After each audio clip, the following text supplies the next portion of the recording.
थोड़ा सेंटर में कर लो आप। Hello, good evening, this is Ginni Aneja and welcome to this channel of Durga Satya. Last time हम लोग एक वीडियो कर रहे थे पानी की समस्या को लेकर। विकास शर्मा जी हमारे साथ थे, वो और साथ में संजीव तिवारी जी थे, और ये लोग बात कर रहे थे क्लाइमेट चेंज और पानी की। और संजीव का नेट कनेक्शन डिस्टर्ब होने की वजह से ये बात बीच में अधूरी रह गई थी। संजीव जी, आपका ना चेहरा एक साइड में है, थोड़ा सा सेंटर में कर लो उसे। Okay ma'am.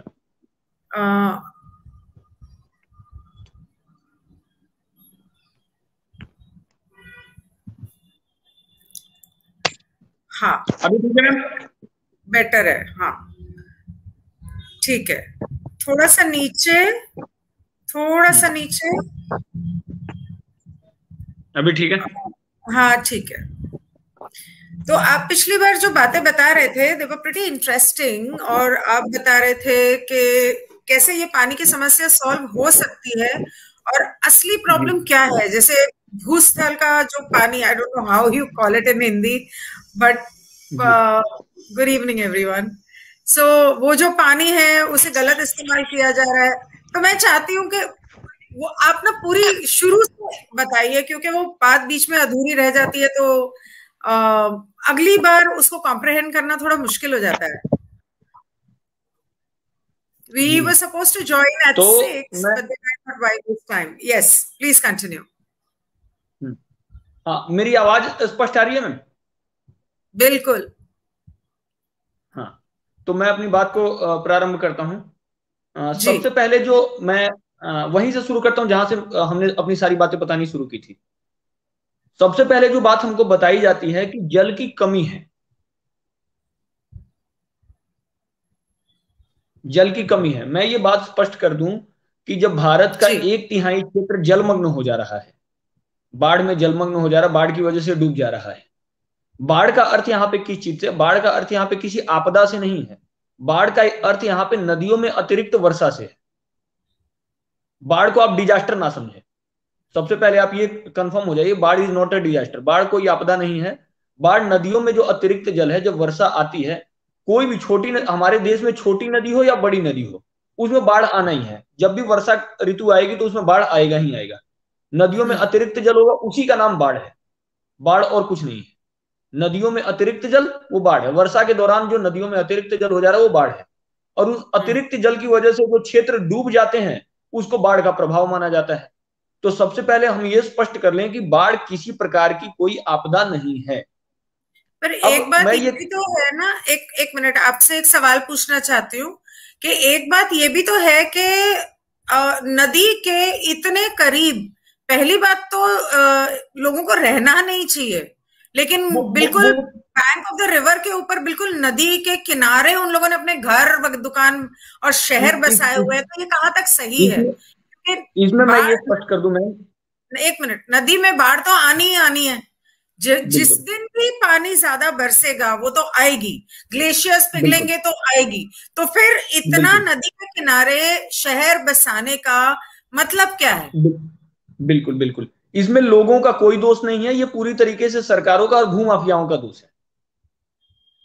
ओ हाँ, ओके। इसमें इसमें बहुत बहुत बड़ा भूमाफिया काम कर रहा है, वो मैं कई बार स्पष्ट कर चुका हूं। इसमें इस देश की कई नदियों को भूमाफियाओं ने प्लेन लैंड बना दिया। नदियों को भूमाफियाओं ने प्लेन लैंड तक बना दिया है। जी तो ये सामान्य सा विषय, वो कोई बहुत बड़ा विषय नहीं है, उसको मैं कई बार स्पष्ट कर चुका हूं। अभी हम मुख्य विषय पे आते हैं। मुख्य विषय ये है कि नदियों नदियों में जो अतिरिक्त जल है, नदियों में जो अतिरिक्त जल है उसी को बाढ़ कहा जाता है। और बाढ़ कोई आपदा नहीं है। और उस बाढ़ की वजह से भारत का 1/3 क्षेत्र डूब जाता है, जलमग्न हो हम्म जाता है। और दूसरी हम्म तरफ ये कहा जाता है कि जल की कमी है। तो ये दो कॉन्ट्राडिक्टरी स्टेटमेंट है। एक तरफ कहा जा रहा है कि जल की कमी है, दूसरी तरफ जल की वजह से आप 1/3 क्षेत्र डूब जा रहा है। तो ये कॉन्ट्राडिक्शन आपको समझ में आ ही रहा होगा। अब मैं जी यहां पे क्या कह रहा हूं। अब मैंने यहां पे क्या कहा था कि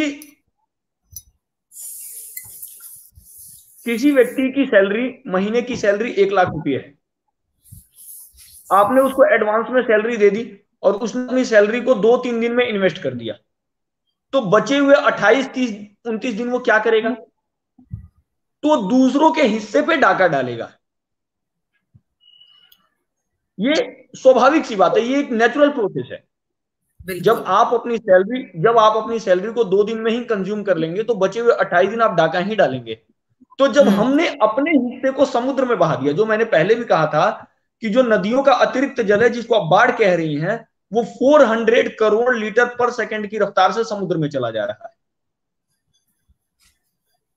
400 करोड़ लीटर पर सेकंड नदियों का अतिरिक्त जल कहां चला जाता है? समुद्र में चला जाता है।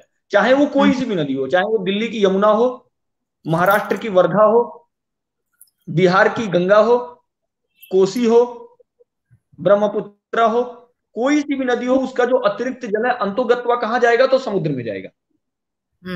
तो समुद्र में जाने का रेट क्या है? तो 400 करोड़ लीटर पर सेकंड। दूसरी बात मैं यहां पे ये कंफर्म कर दूं, जो नदियों का अतिरिक्त जल है वो वर्षा का ही जल है। और वर्षा का जल जो है, अगर पेयजल की बात की जाए, ड्रिंकिंग वाटर की बात की जाए, तो पूरे ये स्पष्ट चीज है कि सबसे अधिक शुद्ध जल जो है वो वर्षा का जल ही होता है। जो एक बहुत बड़ा प्रोपेगेंडा चल रहा है कि वर्षा का जल एसिडिक हो चुका है, वर्षा के जल में एसिड मिल चुका है, ये केवल एक प्रोपेगेंडा है कि ग्राउंड वाटर को एक्सट्रैक्ट किया जा सके। जब तक हम सामने वाले को ये नहीं बताएंगे कि वो एसिडिक है, तो उसी के नाम पे एक्सट्रैक्शन चल रहा है ये।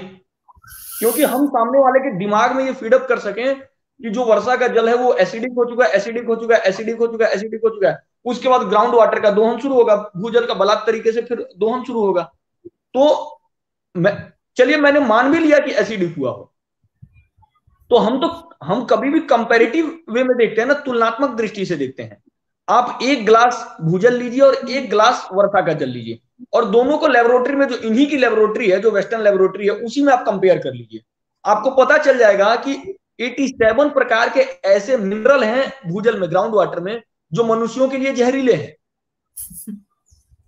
जो 2 दिन पहले जी गलती से वॉचमैन ने, जो बीएमसी से पानी आता है लेक्स में, जो मुंबई में, तो वो पीने के लिए इस्तेमाल होता है, और वो गलती से उसने क्या किया कि पानी की कमी होगी तो टैंकर मंगवाया होगा, क्या कहते वो जो ग्राउंड वाटर का, तो बॉम्बे में तो ज्यादातर वही यूज होता है बहुत जगह। वो उसने पीने की पानी की जगह डाल दिया जी। पानी पिया नहीं गया, नहाया नहीं गया, पूरे शरीर में खारिश होने लगी, और ऐसा नमकीन पानी था जैसे कि समुंदर से उठा के डाल दिया हो। बिल्कुल, तो हम बिल्कुल। फ्लश में, टैप्स में हम लोग पानी कभी पी के थोड़ी देखते हैं, सिर्फ किचन का पी के देखते हैं।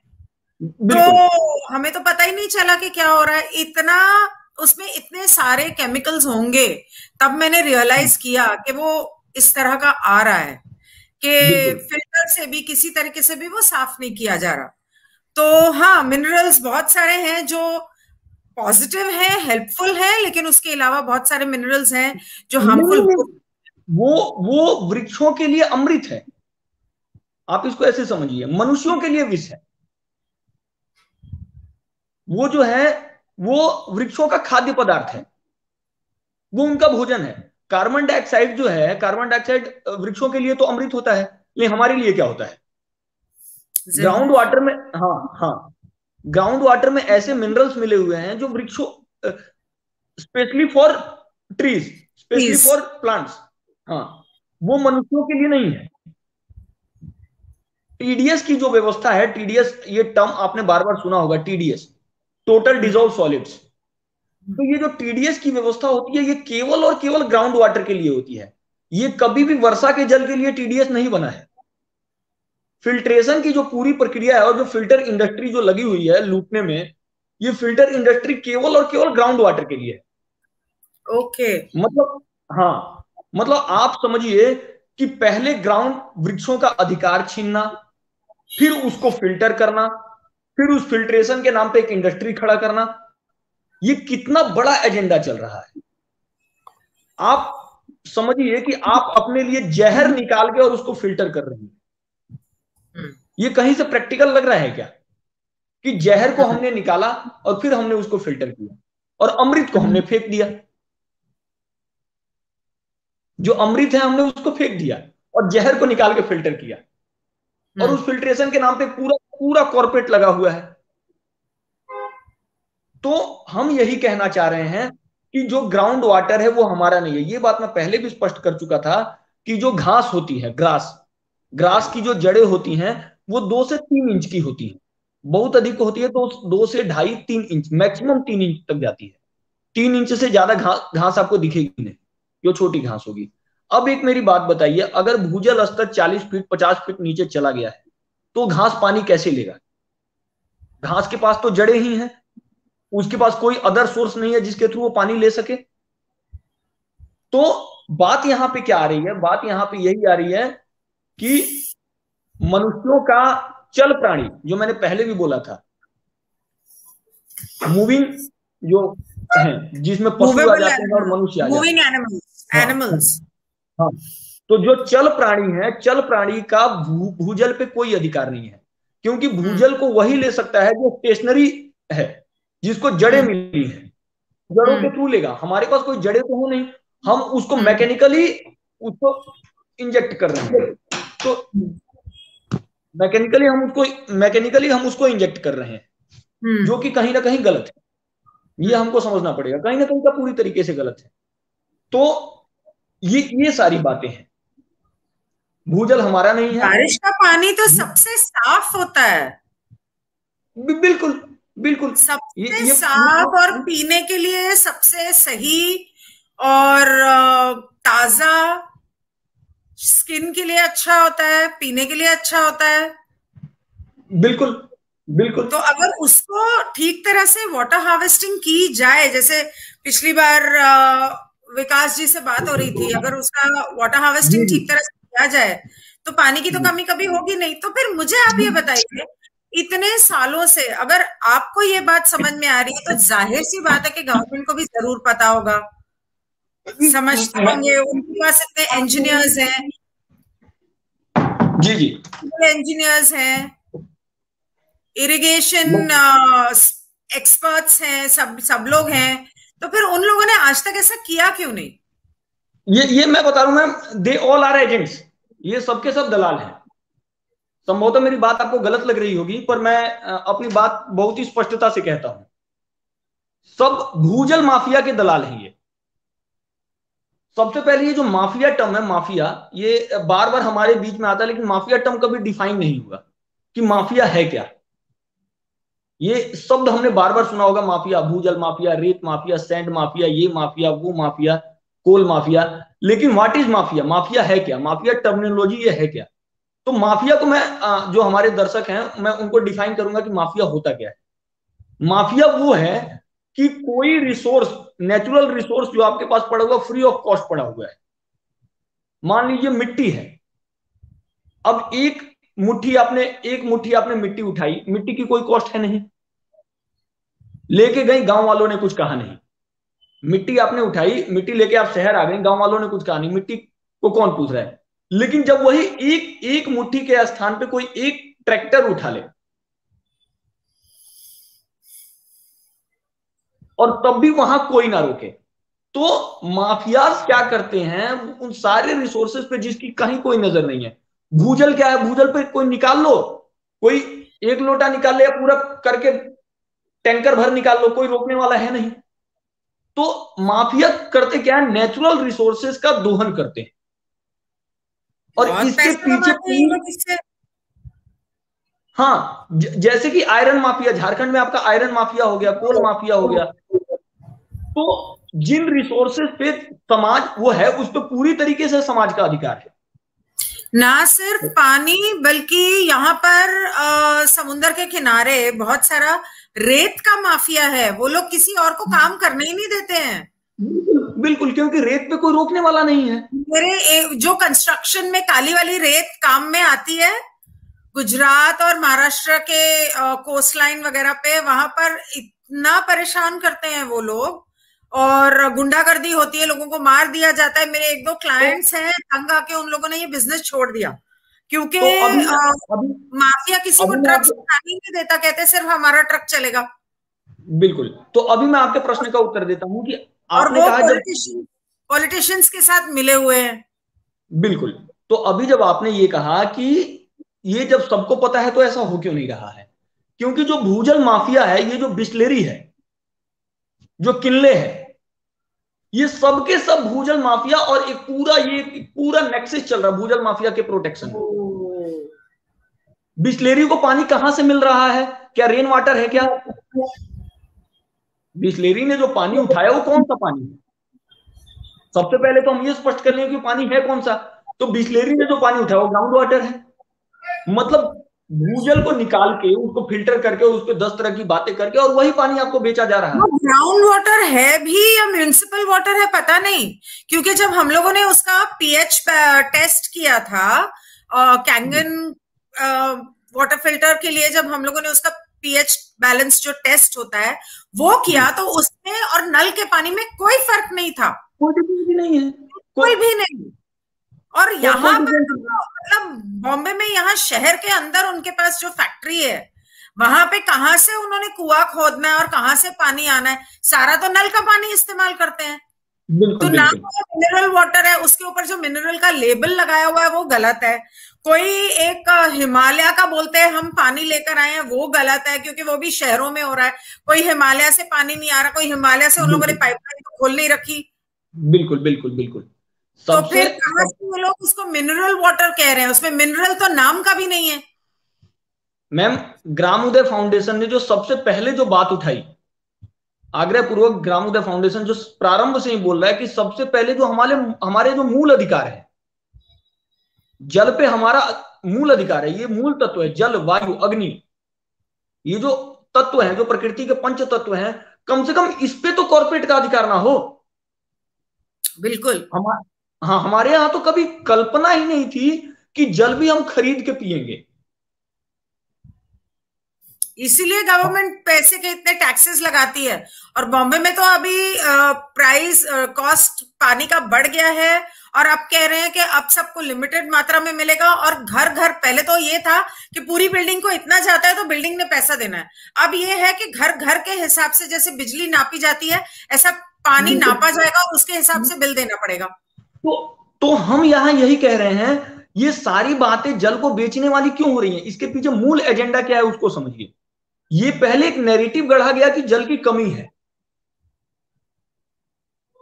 आप किसी भी चीज को तभी बेच सकती हैं जब आप ये दिखाएंगे कि उसकी शॉर्टेज है। सही जो बात। एक्सेस, हाँ, जो एक्सेस है आप उसको बेच कैसे पाएंगी? अगर सबको पता चल जाए कि वाटर हमारे पास एक्सेस है, तो कॉर्पोरेट कभी वाटर को बेच पाएगा क्या? ये पॉसिबल ही नहीं है। अगर पूरे भारत को ये पता चल जाए कि वाटर की शॉर्टेज ही नहीं है, ये प्रोपेगेंडा है, तो आपको लग रहा है कि कॉर्पोरेट वाटर का व्यापार कर पाएगा, जल का व्यापार कर पाएगा? ये कल को ये भी कह देंगे कि ऑक्सीजन की कमी है, ये कल को ये भी कह देंगे कि मिट्टी की कमी है, ये कल को ये भी कह देंगे भोजन की कमी है, वस्त्र की कमी है, तो अनाज की कमी है। मिट्टी की तो कमी है, इतना बड़ा कोस्टलाइन है हिंदुस्तान का, लेकिन रेत आप एक मुट्ठी नहीं उठा सकते बीच से। तो तो ये अलाउड ही वो नहीं हो है। वो हो सकती है, पर अभी वाटर के प्रोस्पेक्ट में अगर हम लोग देखें, तो वाटर के प्रोस्पेक्ट में जहां तक मुझे दिख रहा है, जल की कोई कमी नहीं है भारत में।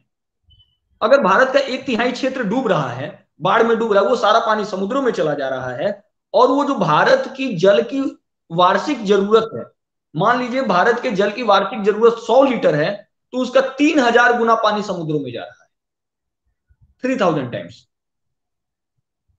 इसका जितनी इलाज क्या है? इसका इलाज उस पानी को स्टोर किया जाए। उसी के लिए जो वैज्ञानिक श्याम सुंदर राठी हैं, बहुत ही बड़े वैज्ञानिक हैं, कोई सामान्य वैज्ञानिक नहीं है, हमारी संस्था के साथ काफी लंबे समय से काम कर रहे हैं, और उनका 30 ईयर का पूरा रिसर्च है ये। अगर कभी मौका मिला तो मैं कभी आपके शो में उनको भी इनवाइट करूंगा, श्याम सुंदर राठी जी। उन्होंने पूरी एक बुक भी लिखी है, new concept of mega science. वो यही कह रहे हैं कि इस पानी को साइंटिफिकली स्टोर किया जा सकता है। यू हैव पंप्स, पंप्स हैं आपके पास, और आप मेगा कंस्ट्रक्शन टंकियों का कर सकती हैं जमीन से ऊपर। आपको टंकियों में पानी को स्टोर कर लेना है। जो बाढ़ का पानी है बस उस बाढ़ के पानी को स्टोर कर लेना है। ये नॉर्मल सा प्रोसेस है, कोई बड़ा प्रोसेस ही नहीं है।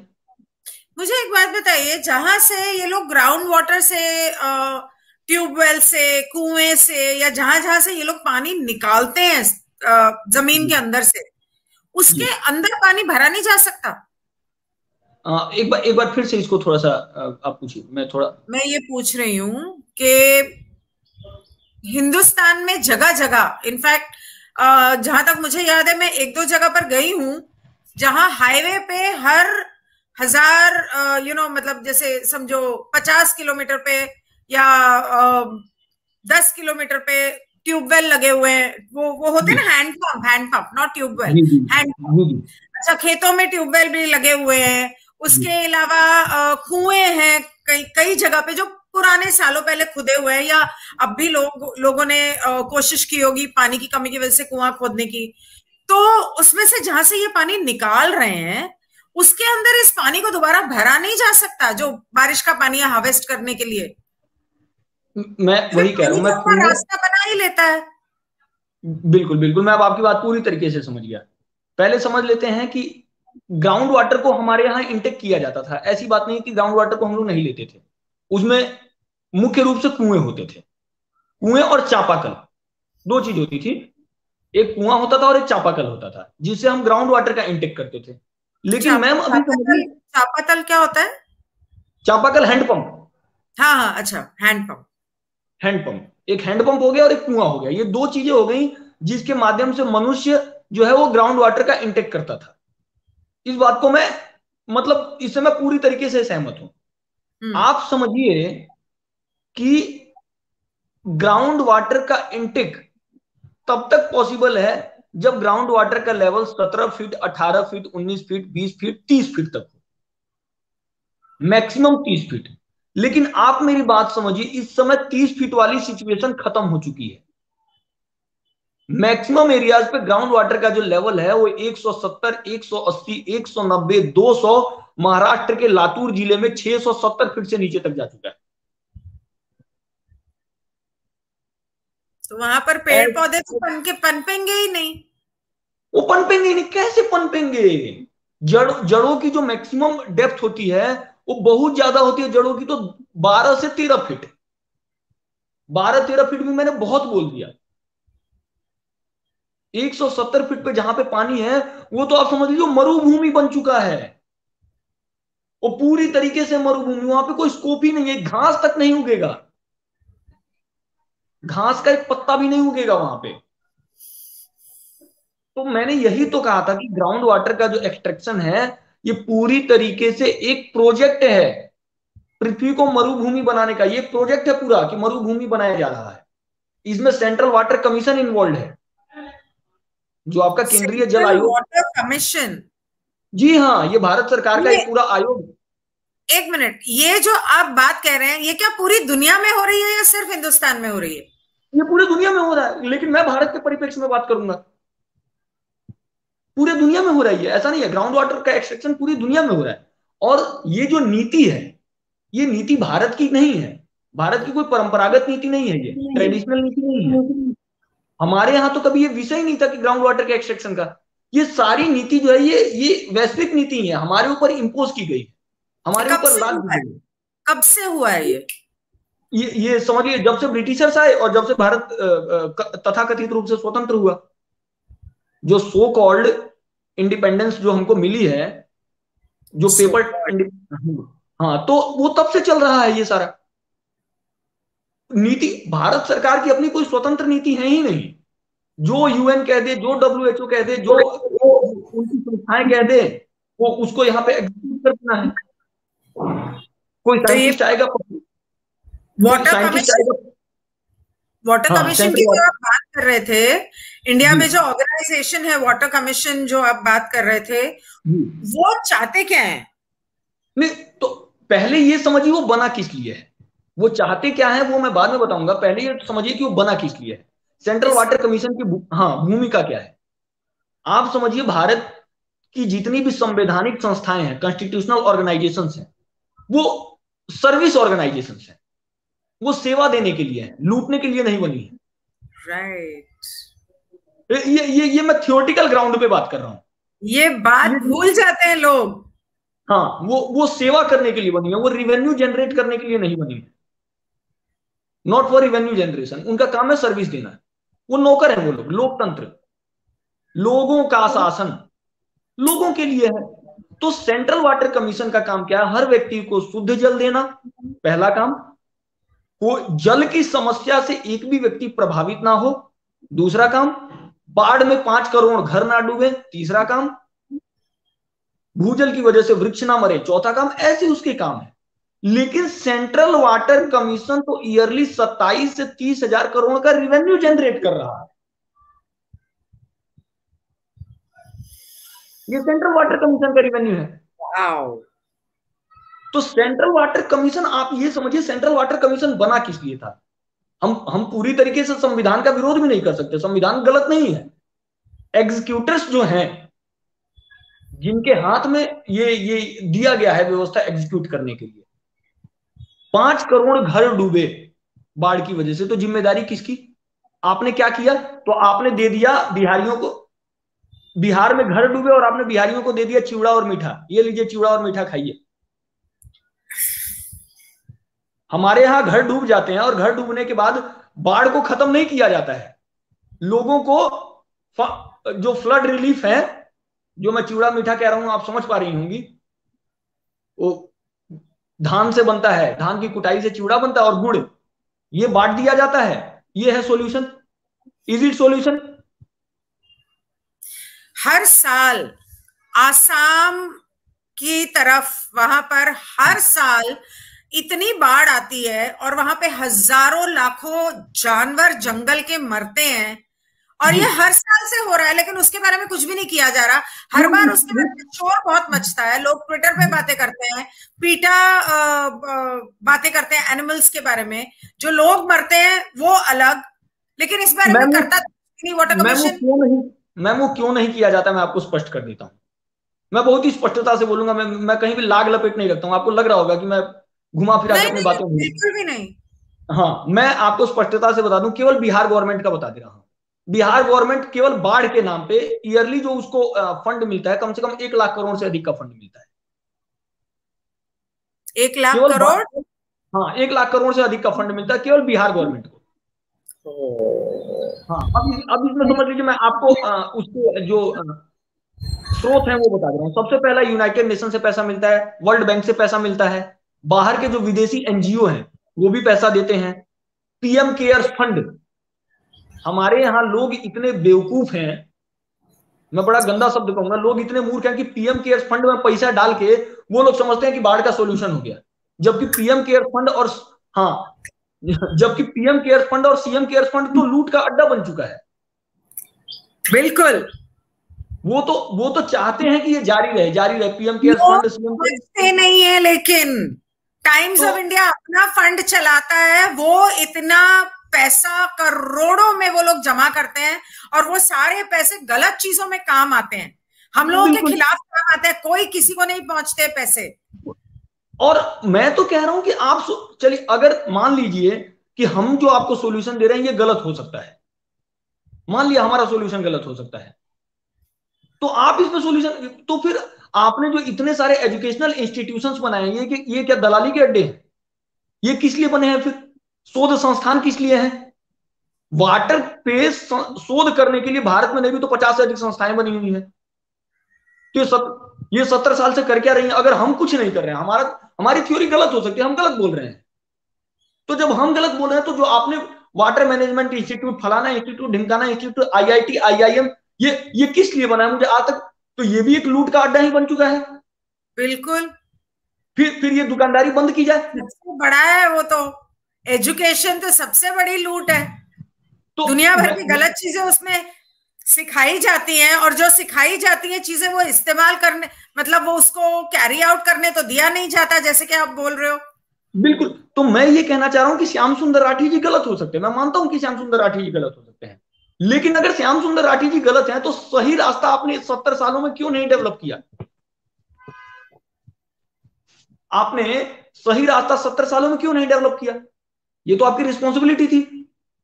Then central water commission is for what? ये जब सेंट्रल वाटर कमीशन बना था शुरुआत में, जी जी, तो किसने बनाया था? मतलब उनका हेड कौन था, उनकी टीम कौन कौन थे ये लोग? मुझे मुझे उसके बारे में बहुत जानकारी नहीं है। ये कॉन्स्टिट्यूशनल ऑर्गेनाइजेशन है, ये पूरा का पूरा आज इसको कॉन्स्टिट्यूशनल। कौन संभाल रहा है? ब्यूरोक्रेट्स, कौन? ब्यूरोक्रेट्स संभालते हैं। हाँ, ब्यूरोक्रेट संभालते हैं। जितने भी यूपीएससी के थ्रू सेलेक्ट होके जो लोग जाते हैं वही संभालते हैं उसको। सेंट्रल वाटर कमीशन एक स्वायत्त इकाई है, संवैधानिक तरीके से उस पर प्रधानमंत्री का भी कोई हस्तक्षेप नहीं है। Just like election commission of India, just like supreme court of India, it's an independent body.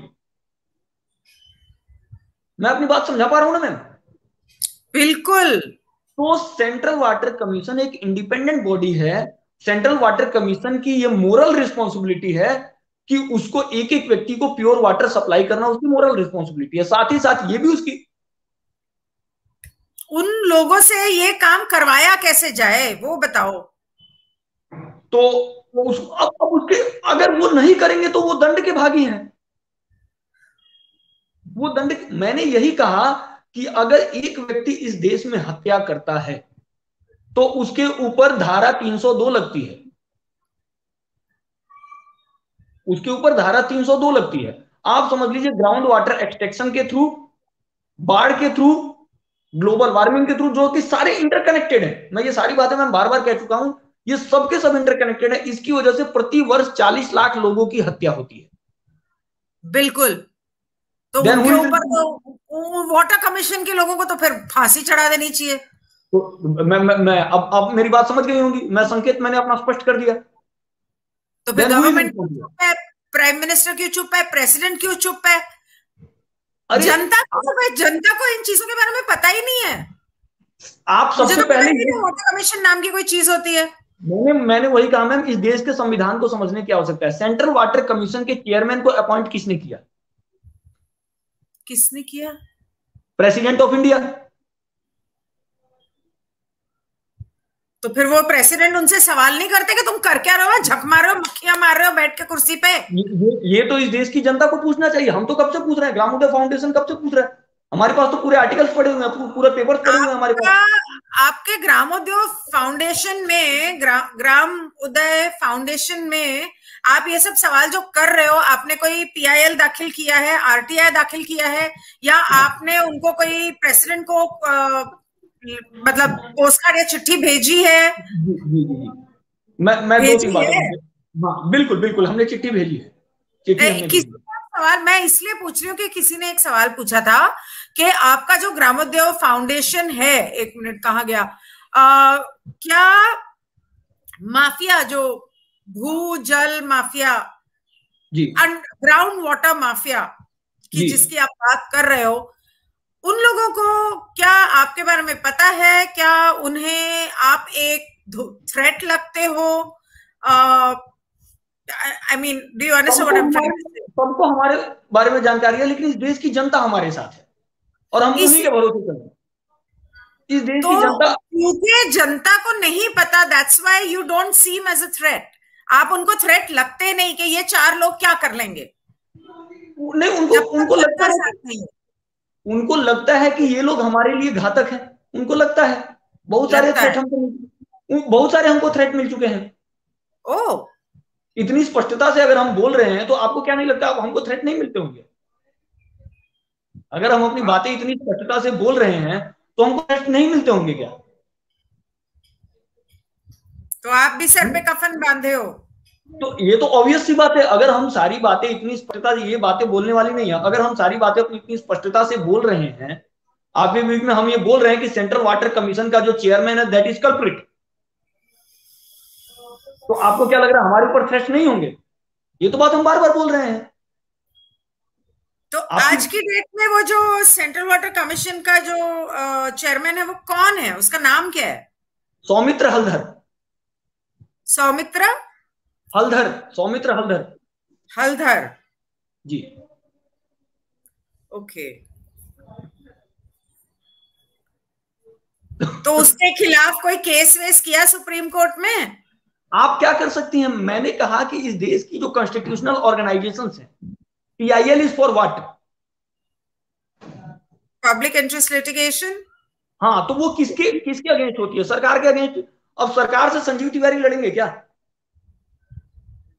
एक पीआईएल डालने का खर्चा खर्चा घूम फिर के 20-25 लाख का हो जाएगा।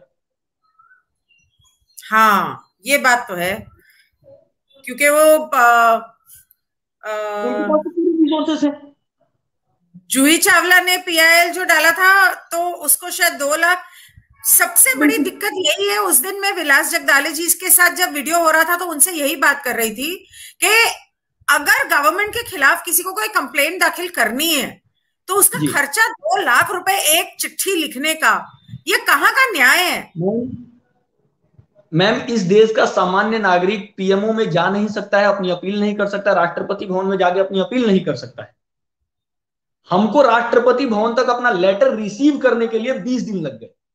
एक लेटर रिसीव करने में, केवल एक लेटर रिसीव करना था, जो कि हमारा अधिकार था। वहां भी कहा जाता है कि 6 लोग नहीं प्रवेश कर सकते हैं, केवल एक ही व्यक्ति प्रवेश करेगा। एक लेटर रिसीव करने में, जो कि हमारा अधिकार है, जो कि हमारा कॉन्स्टिट्यूशनल राइट है। ये कॉन्स्टिट्यूशनल राइट्स जो हैं, जो हम we can not exercise them, मतलब वो हम उसके हिसाब से हम जी नहीं पाते, या हम हमारे हक में जो हमें मिलना चाहिए वो नहीं मिलता जी, उसके बारे में कुछ किया नहीं जा सकता? नहीं जी, मैं आपको बताता। अच्छा, एक सवाल और है कि ये जो नदियां मर चुकी हैं, सूख चुकी हैं जी, इतनी बारिश और बाढ़ होने के बाद भी, वो नदियां फिर से जीवित क्यों नहीं होती? उनके अंदर पानी क्यों नहीं भरता? और उसको, उस बारे में कुछ किया क्यों नहीं किया जाता? जब प्रतिदिन ग्राउंड वाटर एक्सट्रैक्शन हो रहा है तो नदियां कैसे रिवाइव होंगी? बालू का खनन प्रतिदिन हो रहा है। बालू जो होता है, बालू के बारे में, बालू is holder of water. Water को होल्ड करने वाली चीज है बालू। जब नदी में, आपके बिहार की जो फल्गु नदी है, जो गया में बहती है, फल्गु के बारे में हम लोग कहानी पढ़ते हैं कि माता सीता जी ने शाप दिया था उसको। फल्गु का 70% बालू एक्सट्रैक्ट किया जा चुका है। छोटी छोटी स्वतंत्रता के पश्चात, जिसको आप इंडिपेंडेंस कह रही हैं, आफ्टर इंडिपेंडेंस 6 लाख से अधिक नदियां भारत की विलुप्त हो चुकी हैं।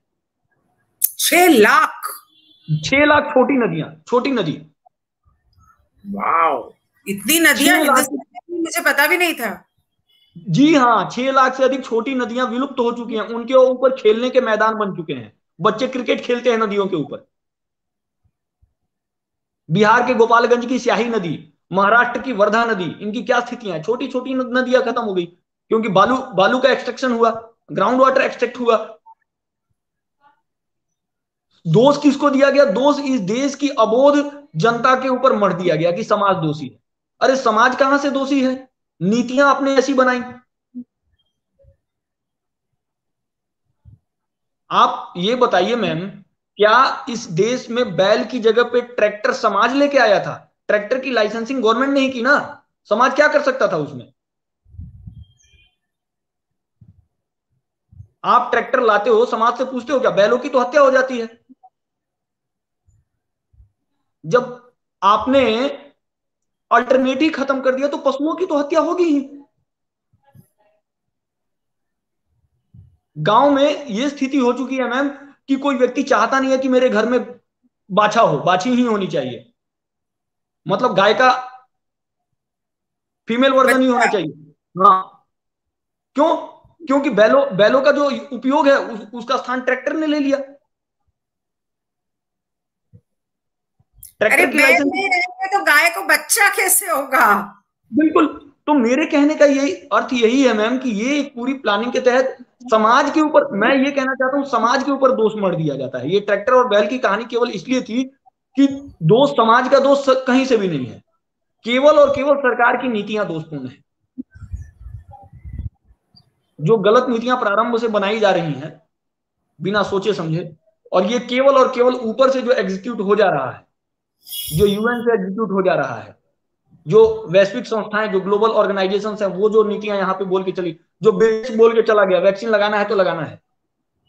तो जो स्टेट के गवर्नमेंट्स हैं, जैसे जी आप बिहार की बात कर रहे थे, तो बिहार का जो सीएम है, जी। उसके साथ इस बारे में चर्चा या बात करके उसे नहीं कहा जा सकता कि वो कुछ करे इस बारे में? एक मिनट आप बोलिए, मैं जरा लाइट ऑन कर दूं, अंधेरा हो रहा है। सबसे पहले आप ये समझ लीजिए, सबसे पहले आप ये समझ लीजिए, हमारे देश का जो स्ट्रक्चर है दैट इज फेडरल स्ट्रक्चर, संघीय ढांचा है। स्टेट विदाउट सेंटर कुछ भी नहीं कर सकता है। सेंटर की बिना परमिशन के स्टेट का पत्ता भी नहीं हिलेगा। ये सिर्फ कहने की बात है। नहीं, ऑन पेपर आज तो यही है ना। महाराष्ट्र में इतनी मनमानी हो रही है, वहां पे सेंटर का कुछ चल ही नहीं रहा। हाँ तो वो पिछले 1.5 साल से अनकंस्टिट्यूशनल, देख रहे हैं हम लोग। जो मनमानी हो रही, देखिए जब इनको गलत चीजें एग्जीक्यूट करनी होंगी तो मनमानी करेंगे, और सही चीजें एग्जीक्यूट करनी होंगी तो ये कहेंगे फेडरल स्ट्रक्चर है। समस्या तो यही है ना। इसका मतलब कि स्टेट के हाथ में है, अगर वो स्टेट के हाथ में चाहे। बहुत कुछ है, स्टेट के हाथ में बहुत कुछ है। अगर और स्टेट के कुछ हाथ, नहीं तो कम से कम स्टेट अपने हर स्टेट में 2-4 ऐसे तालाब जैसे कुछ बना दे जहां पे पानी जमा होता रहे। जैसे बॉम्बे के आसपास 5 तालाब थे, उसके अंदर से 2 तो धीरे धीरे सूख रहे हैं। ना ना, तालाब वाला विषय में पहले भी मैम आपको क्लियर कर चुका था। अब जो तालाब वाली बात है ना, वो चलेगा नहीं।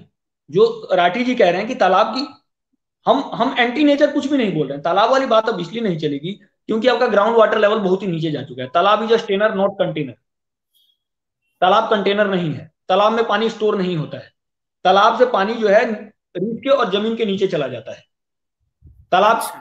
तब, हाँ, क्योंकि अगर आप मेरी बात को समझ पा रही हैं, अगर मैं समझा पा रहा हूं तो, अगर ground water level 17 feet, 18 feet, 20 feet नीचे होगा तो तालाब वर्केबल है, काम करेगा। लेकिन अगर ग्राउंड वाटर 200 फीट नीचे है तो तालाब काम नहीं करेगा। नहीं नहीं, वो बात सही है आपकी, बट एटलीस्ट जो नदियों की बाढ़ का पानी आ रहा है उसको स्टोर करने के लिए हाँ, डैम्स या तो कुछ। नदियों को बाढ़ के पानी के लिए आपको एक टंकी बनानी है। वो पूरा स्ट्रक्चर हम लोगों ने, पूरा साइंटिफिक स्ट्रक्चर दिया हुआ है। श्याम सुंदर राठी जी की वो पूरी बुक है, new concept of mega science, जिसके लिए टंकियां बनानी है, पंप से एक पानी मिनट, को। क्या नाम क्या है बुक का? New concept of mega science. New concept of mega science, mega science, MEGA, mega mega. Times. Mega mega times. Science, mega science. Mega mega science. हाँ, मेगा और साइंस। ये है किसका? क्या नाम था उनका? भाई श्याम श्याम सुंदर राठी। श्याम सुंदर राठी, इनका नाम सुना हुआ है मैंने। श्याम सुंदर राठी, ठीक है। तो ये इसमें पूरा साइंटिफिक स्ट्रक्चर दिया हुआ है। सेंट्रल वाटर कमीशन को ये बुक कई बार दी जा चुकी है। सेंट्रल वाटर कमीशन के पास इस बुक की नहीं भी तो 3 प्रतियां पड़ी हुई हैं।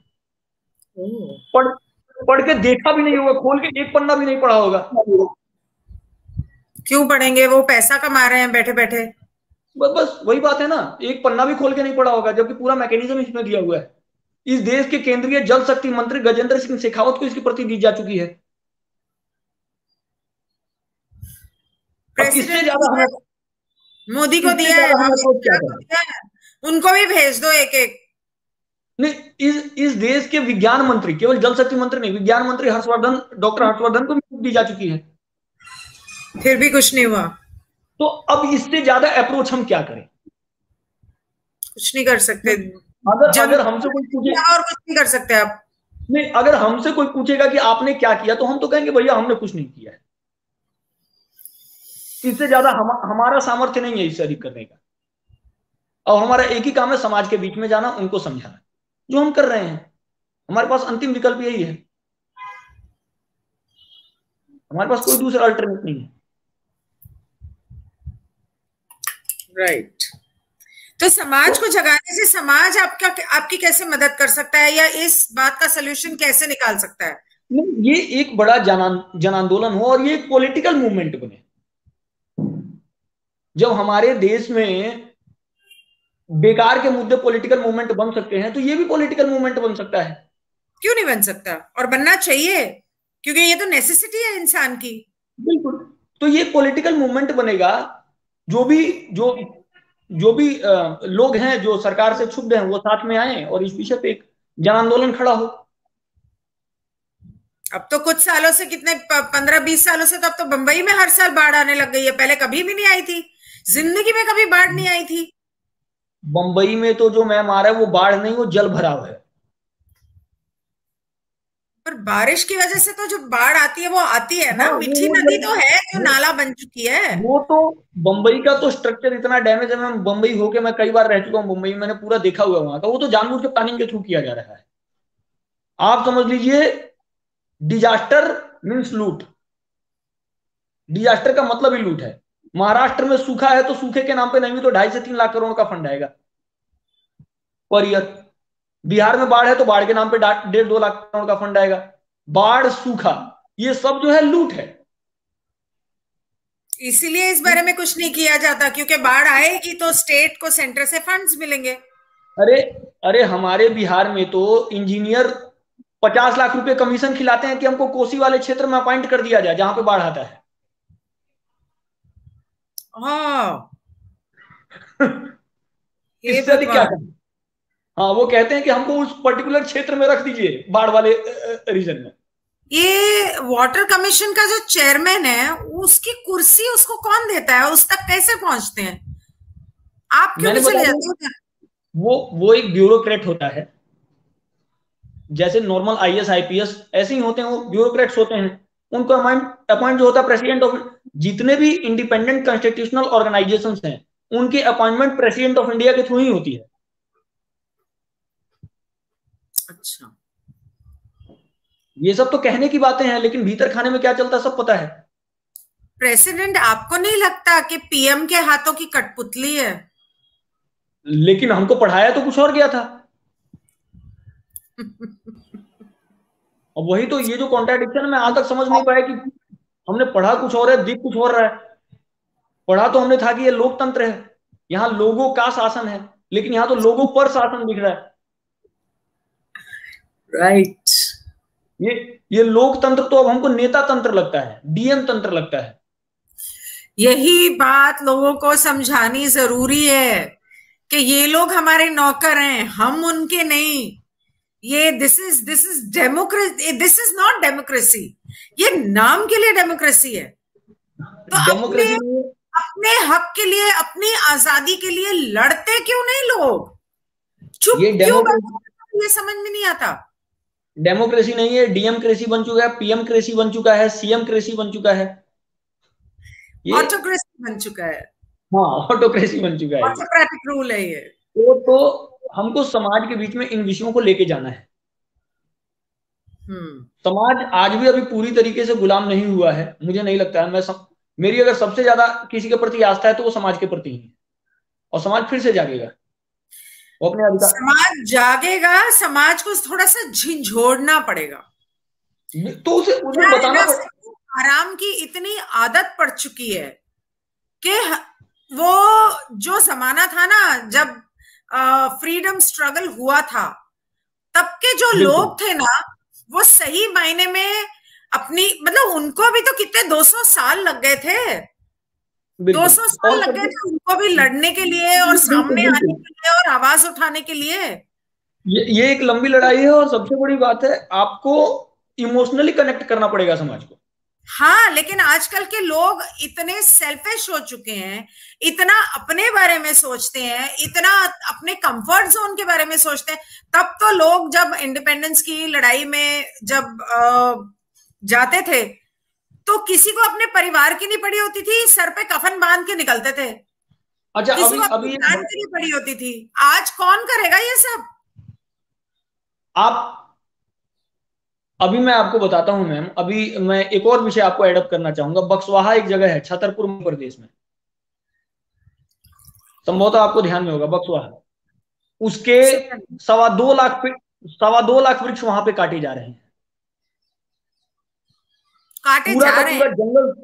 जी, मध्य क्यों? प्रदेश गवर्नमेंट ने परमिशन दे दी है। मध्य प्रदेश गवर्नमेंट तो परमिशन दे चुका है। डायमंड, और किस नाम पे आप सुनिए, आपको सुन के और रोना भी आएगा और हंसी भी आएगी। डायमंड एक्सट्रैक्शन के नाम पे। कि इस जंगल में हीरा है, तो जंगल को साफ किया जाए, पूरा का पूरा जंगल साफ किया जाए। Seriously disgusting. मतलब जगह जगह पे सारे जंगल, अगर ये लोग, मैं कितनी बार, मैं जब भी कहीं गई हूं ना, जैसे मैं कभी केरला गई तो मैंने देखा वहां पे जंगल के बीच में वो पेड़ों की काटने की फैक्ट्री बनाई हुई है, मशीनें लगाई हुई हैं, और पेड़ काट काट के ट्रकों पे लाद के भेजे जा रहे हैं। कर्नाटका, केरला, तमिलनाडु, हर जगह हो रहा है। जहां पर भी आप हिमाचल चले जाओ, आप कहीं चले जाओ, पेड़ कहां कहां से पानी रुकेगा या लैंड रुकेगी। और अब देखना, अगले जुलाई आ गया ना, जुलाई के बाद अगस्त सितंबर में इतने, जुलाई अगस्त में इतने लैंडस्लाइड्स होने वाले हैं। जुलाई में और अगस्त में इतने लैंडस्लाइड्स होंगे, इतने भूस्खलन जिसको कहते हैं, और घर टूटेंगे, क्योंकि लोग तो जगह जगह पे कहीं भी जमीन मिली अपने घर बनाकर बैठे हुए हैं। तो जब पेड़ ही नहीं रहा, वहां पे मिट्टी ठहरेगी कैसे? और जब मिट्टी धंसेगी तो नीचे के पत्थर भी हिलेंगे और पूरा पहाड़ टूटेगा। कितनी जाने जाएंगी उसकी वजह से, इनकी इस बेवकूफी की वजह से। कहां से रुकेगा पानी? मैम, मैंने वही कहा, मैं ये बात आपको फिर से एडअप करना चाहूंगा कि ये जो बात हमको बार बार बताई जाती है कि भारत स्वतंत्र हो चुका है, इंडिपेंडेंट हो चुका है, तो भारत ब्रिटिशर्स का गुलाम कितने वर्षों तक रहा? 200 वर्षों तक। स्वतंत्र हुए हमको कितने वर्ष हुए? 75 वर्ष। मैं 75 वर्ष मान के चलता हूं। अब आप एक कंपैरेटिव स्टडी कीजिए, 200 वर्षों में कितनी नदियां विलुप्त हुई, 75 वर्षों में कितनी नदियां विलुप्त हुई। 200 वर्षों में कितने पर्वत तोड़े गए, 75 वर्षों में कितने पर्वत तोड़े गए।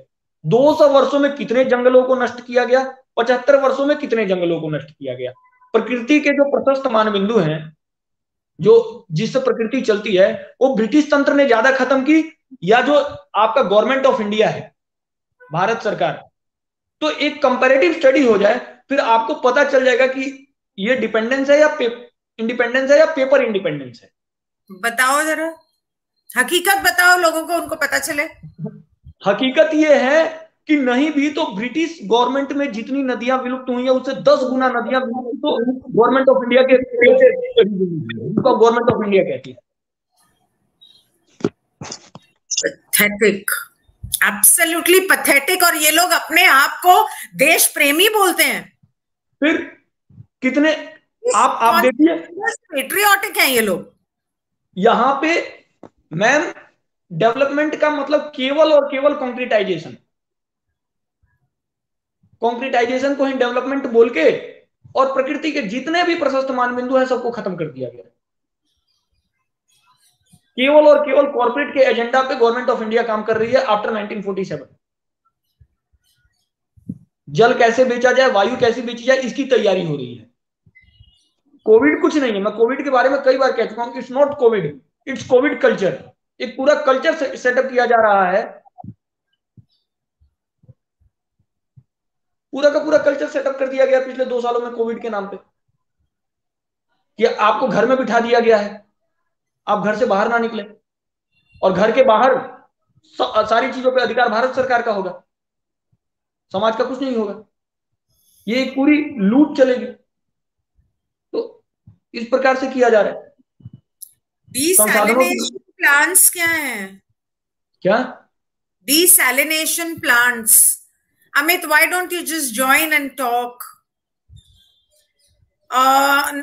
समुद्र के पानी का नमक निकाल के उस पानी को साफ करके इस्तेमाल करने वाली बात शायद होगी।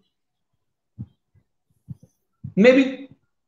तो हमारे कहने का अर्थ यही है मैम, कि इस देश में संवैधानिक तरीके से कुछ हो ही नहीं रहा है। संविधान को तो तार तार कर दिया गया है, लोकतंत्र को तो तार तार कर दिया गया। डेमोक्रेसी बची कहां है?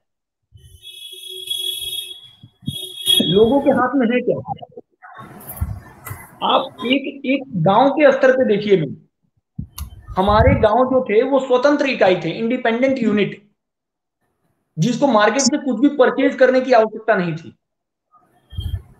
सुबह से लेकर शाम तक की उसकी नीड गांव ही पूरी कर देता था। घर भी मिट्टी का बना लेगा वो, भोजन वो खेत से उगा लेगा, वस्त्र भी वो खेत से उगा लेगा।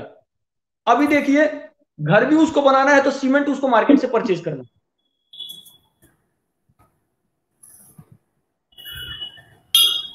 पूरी तरीके से मार्केट डिपेंडेंट सोसाइटी बनाने का काम चल रहा है कि कैसे मार्केट के अधीन कर दिया जाए, एक एक व्यक्ति को मार्केट के अधीन कैसे किया जाए, जल कैसे बेचा जाए, वायु कैसे बेचा जाए, पब्लिक को जगाया कैसे जाए संजीव जी। नहीं आप इसमें तो मैं अगर सही कहूं तो या तो अब तो सोशल मीडिया भी पूरी तरीके से बायस्ड हो चुका है, यूट्यूब तो वीडियोस डिलीट कर देता है। मैं अपने जब पिछले हफ्ते हमने वीडियो किया था ना, मैंने सोचा उस वीडियो को कट करके मैं उसको अपलोड करूंगी, उसको डाउनलोड ही नहीं कर पा रही हूं मैं। नहीं आपको तुरंत कोशिश कर ली, मैं डाउनलोड ही नहीं कर पा रही। आपको तुरंत ही डाउनलोड करना पड़ेगा और बहुत सारे चैनल से अपलोड करना पड़ेगा। नहीं हो रहा तो ना तुरंत हुआ ना अगले दिन हुआ, 3 दिन बाद ट्राई किया तब भी नहीं हुआ, दूसरे एप्स के थ्रू ट्राई किया वो भी नहीं हुआ, मैं डाउनलोड ही नहीं कर पा रही वीडियो। मैम स्थितियां यहाँ पे ये हो चुकी हैं, मैं आपको बता रहा हूँ फेसबुक जो है, मैं अभी एक फेसबुक से ही बता रहा हूँ, फेसबुक का जो भारत सरकार की जो है, जो भारत सरकार और जो भारत में जो उसका सिस्टम है फेसबुक का, वो तो भारत सरकार के जो एम्प्लॉइज हैं वो फेसबुक को गवर्न कर रहे हैं। आप गवर्नमेंट के अगेंस्ट कुछ लिख दीजिए, फेसबुक तुरंत आपको ब्लॉक कर देगा और 30 दिनों के लिए ब्लॉक कर देगा, क्योंकि फेसबुक के हेडक्वार्टर को, जो दिल्ली में जो उसका हेडक्वार्टर, उसको ऑपरेट करने वाले तो भारत सरकार के लोग बैठे हुए हैं। यूट्यूब का जो हेडक्वार्टर, उसमें तो जो लोग बैठे हुए भारत सरकार के लोग हैं, आप सरकार के अगेंस्ट कुछ बोल नहीं सकते। रोना आता है इस देश के ऊपर और देश के लोगों के ऊपर, क्योंकि सोने की चिड़िया को मिट्टी करके रख दिया इन लोगों ने। क्योंकि इन लोगों ने किया क्या है, सरकार और राष्ट्र इन दोनों को एक दूसरे का पर्याय बना दिया है। ऐसा नहीं है, सरकार और राष्ट्र दो अलग अलग चीजें हैं, हमको ये समझना पड़ेगा। सरकार राष्ट्र नहीं और राष्ट्र सरकार नहीं है, सरकार और राष्ट्र का आपस में कोई लेना देना नहीं है। सरकार एक इकाई है जिसके ऊपर राष्ट्र को चलाने की जिम्मेदारी है, अगर वो जिम्मेदारी का निर्वहन नहीं करेगा तो ये जनता का नैतिक अधिकार है सरकार से पूछने का। एक minute Amit, when you click there will be an option of report, block and all that, but above also you will see how do you want to join through Facebook or YouTube. Click on YouTube and you will come on Backstage and I will add you in. हाँ जी जी। तो इसमें मैं एक और बात मैं add करना चाहूंगा, नक्सलाइट्स, इस ये जो टर्मिनोलॉजी जो गढ़ी गई है नक्सलाइट, अभी हो क्या रहा है पूरे देश में, हर उस व्यक्ति को नक्सलाइट कह देना जो सरकार का विरोध करता है।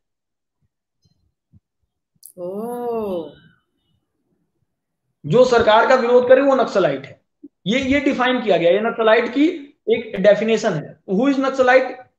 हु अपोज गवर्नमेंट, बस यही इसकी डेफिनेशन है नक्सलाइट की। परेशानी ये है ना संजीव जी के सारे चोर चोर मौसेरे भाई हैं। नहीं तो मैं यहाँ पे यही कहता हूँ, को कुर्सी से निकालो, दूसरे को बिठाओ तो वो भी वैसा, तीसरे को बिठाओ वो भी वैसा, आप किसको निकालो और किसको बिठाओ? और जब बिठाने की बात आती है, जब वो क्या कहते हैं इलेक्शन होते हैं, तो उसके अंदर बैलेट बॉक्सेस में फ्रॉड होता है, मतलब वो बदल दिए जाते हैं या चीटिंग होती है, करे तो क्या करे इंसान। नहीं तो उसमें मैं यही बताना चाह रहा हूं, मैं अभी नक्सलाइट्स वाली बात को ही आगे बढ़ा रहा हूं। तो ये जो नैरेटिव गढ़ा गया कि नक्सलाइट वो है जो गवर्नमेंट को अपोज करता है, ये एक्चुअल में नक्सलाइट को बचाने वाली थ्योरी है। क्या स्टोरी? ये एक्चुअल नक्सलाइट्स को बचाने का सिद्धांत है, ये कि एक्चुअल नक्सलाइट को कैसे बचाया जाए। ओ, उसको क्यों बचाने की कोशिश की जा रही है? क्योंकि सबसे पहले तो हमको यह समझना पड़ेगा, नक्सलाइट वो नहीं है जो गवर्नमेंट का अपोज करता है, नक्सलाइट वास्तव में इस देश के शत्रु है। नक्सलाइट वास्तव में इस देश के शत्रु है। नक्सलाइट वो हैं जो केवल प्रॉब्लम्स की बात करते हैं, वो सॉल्यूशन की बात नहीं करेंगे।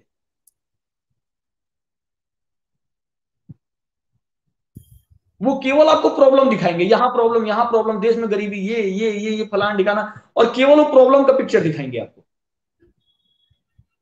सरकारों के विरुद्ध वो लोगों को आपने भड़काएंगे। कहा आपने कहा कि इसका सल्यूशन ये है कि ग्राउंड वाटर लेवल को बढ़ाना पड़ेगा, और बिल्कुल, ग्राउंड वाटर लेवल बढ़ाने के लिए टैंक्स बनाए जाने चाहिए। टैंक बनाए जाए, हम तो सोल्यूशन की बात कर रहे हैं।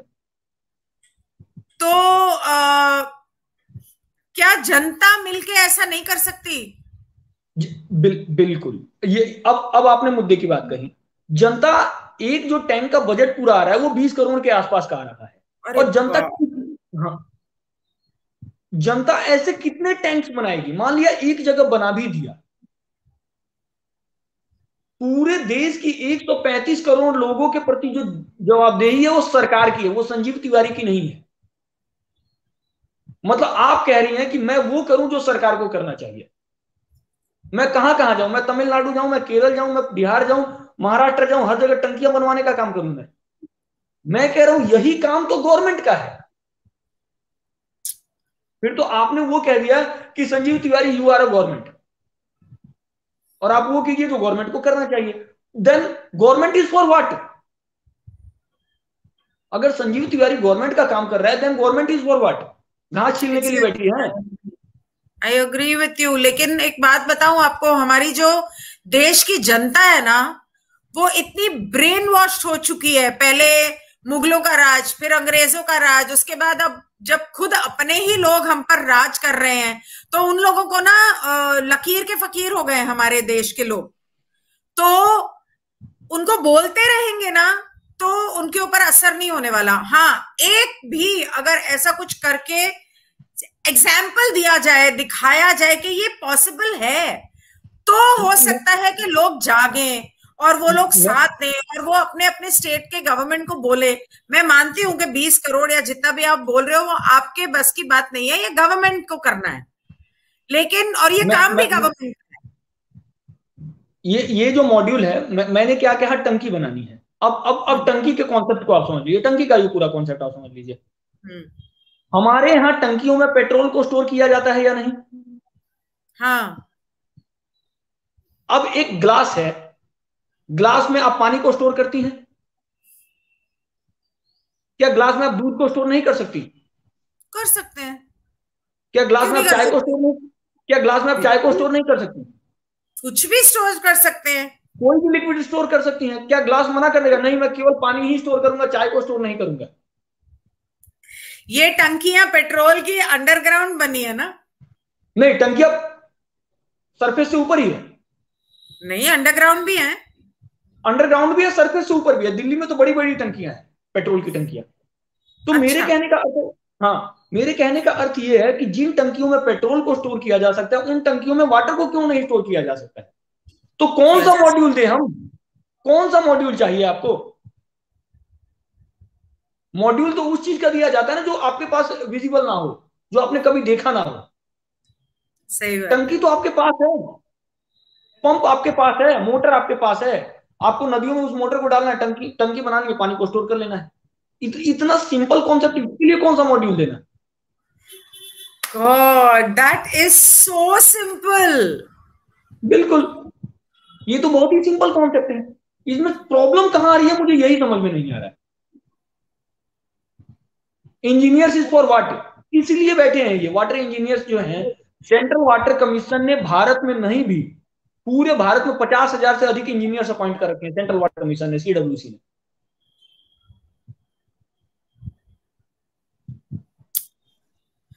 तो ये सीडब्ल्यूसी के जो कितना इंजीनियर्स हैं क्या लाचार, कर रहे हैं? कितना लाचार इंसान इस देश में हो गया है ना, और खुद को इतना लाचार महसूस करने लग गया है।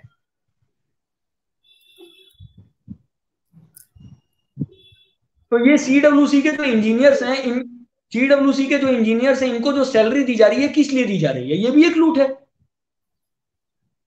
ये सैलरी के पैसे कहां से आते हैं? पब्लिक के टैक्स से। बिल्कुल, बिल्कुल, पब्लिक और पूछेगी। उसके अलावा वो माफिया से भी पैसा खाते हैं। बिल्कुल। और पब्लिक को क्या मिलता है? तो बाढ़ में डूबे हुए घर। बाढ़ में प्रति वर्ष। डूबने वाले फिर भी आवाज तो नहीं उठाते। आप उठा रहे हो, आपका ग्रामोदय फाउंडेशन उठा रहा है, बाकी लोग कहाँ आवाज उठाते हैं कि हर साल हमारे गांव में बाढ़ आती है, इसके बारे में कुछ करते क्यों नहीं? जाते हैं बिल्कुल। रेफ्यूजी कैंप पे बैठ के, वहां पे अपना जो पैसा मिलता है, अनाज मिलता है, लेके फिर नया घर बना लेते हैं।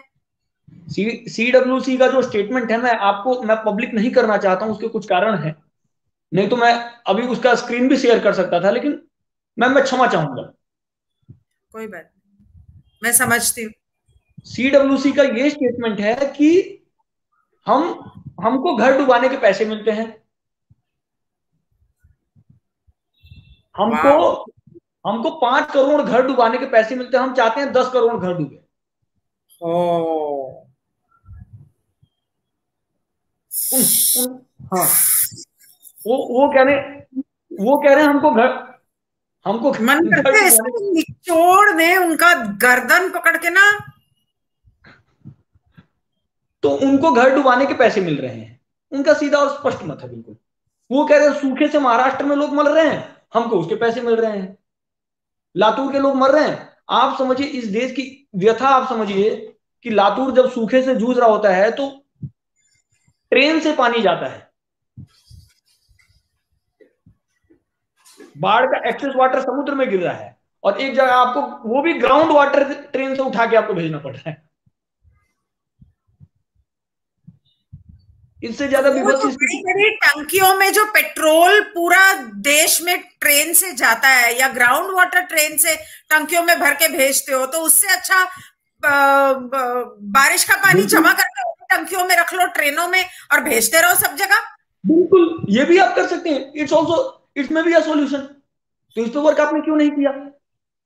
तो कनाल ही बना लो ना, ताकि बड़ा बाढ़ आए ही नहीं। जहां पे सूखा पड़ता है वहां पे कनाल बना लो, नदी मैम से लेकर जहां पे पहले नदी हुआ करती थी। कुछ तो ऐसा करना चाहिए इन लोगों को। देखिए देखिए मैम, सबसे बड़ी बात क्या है, हमने क्या समझ लिया है, हमारी गलती क्या है, जनता की गलती क्या है, जनता समझती है कि सरकार जो कर रही है वो इंटेंशनली नहीं कर रही है, हम बाय डिफॉल्ट ऐसा मानते हैं।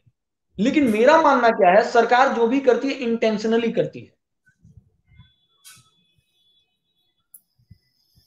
ये जो 40 लाख लोग मर रहे हैं, इट्स अ इंटेंशनल मर्डर। जो 40 लाख जितनी लोग, जितनी नदियां हैं हिंदुस्तान में, क्या उनको जोड़ा नहीं जा सकता? नहीं, नदियों को जोड़ने का जो प्रोजेक्ट है वो भी प्रैक्टिकल प्रोजेक्ट नहीं है।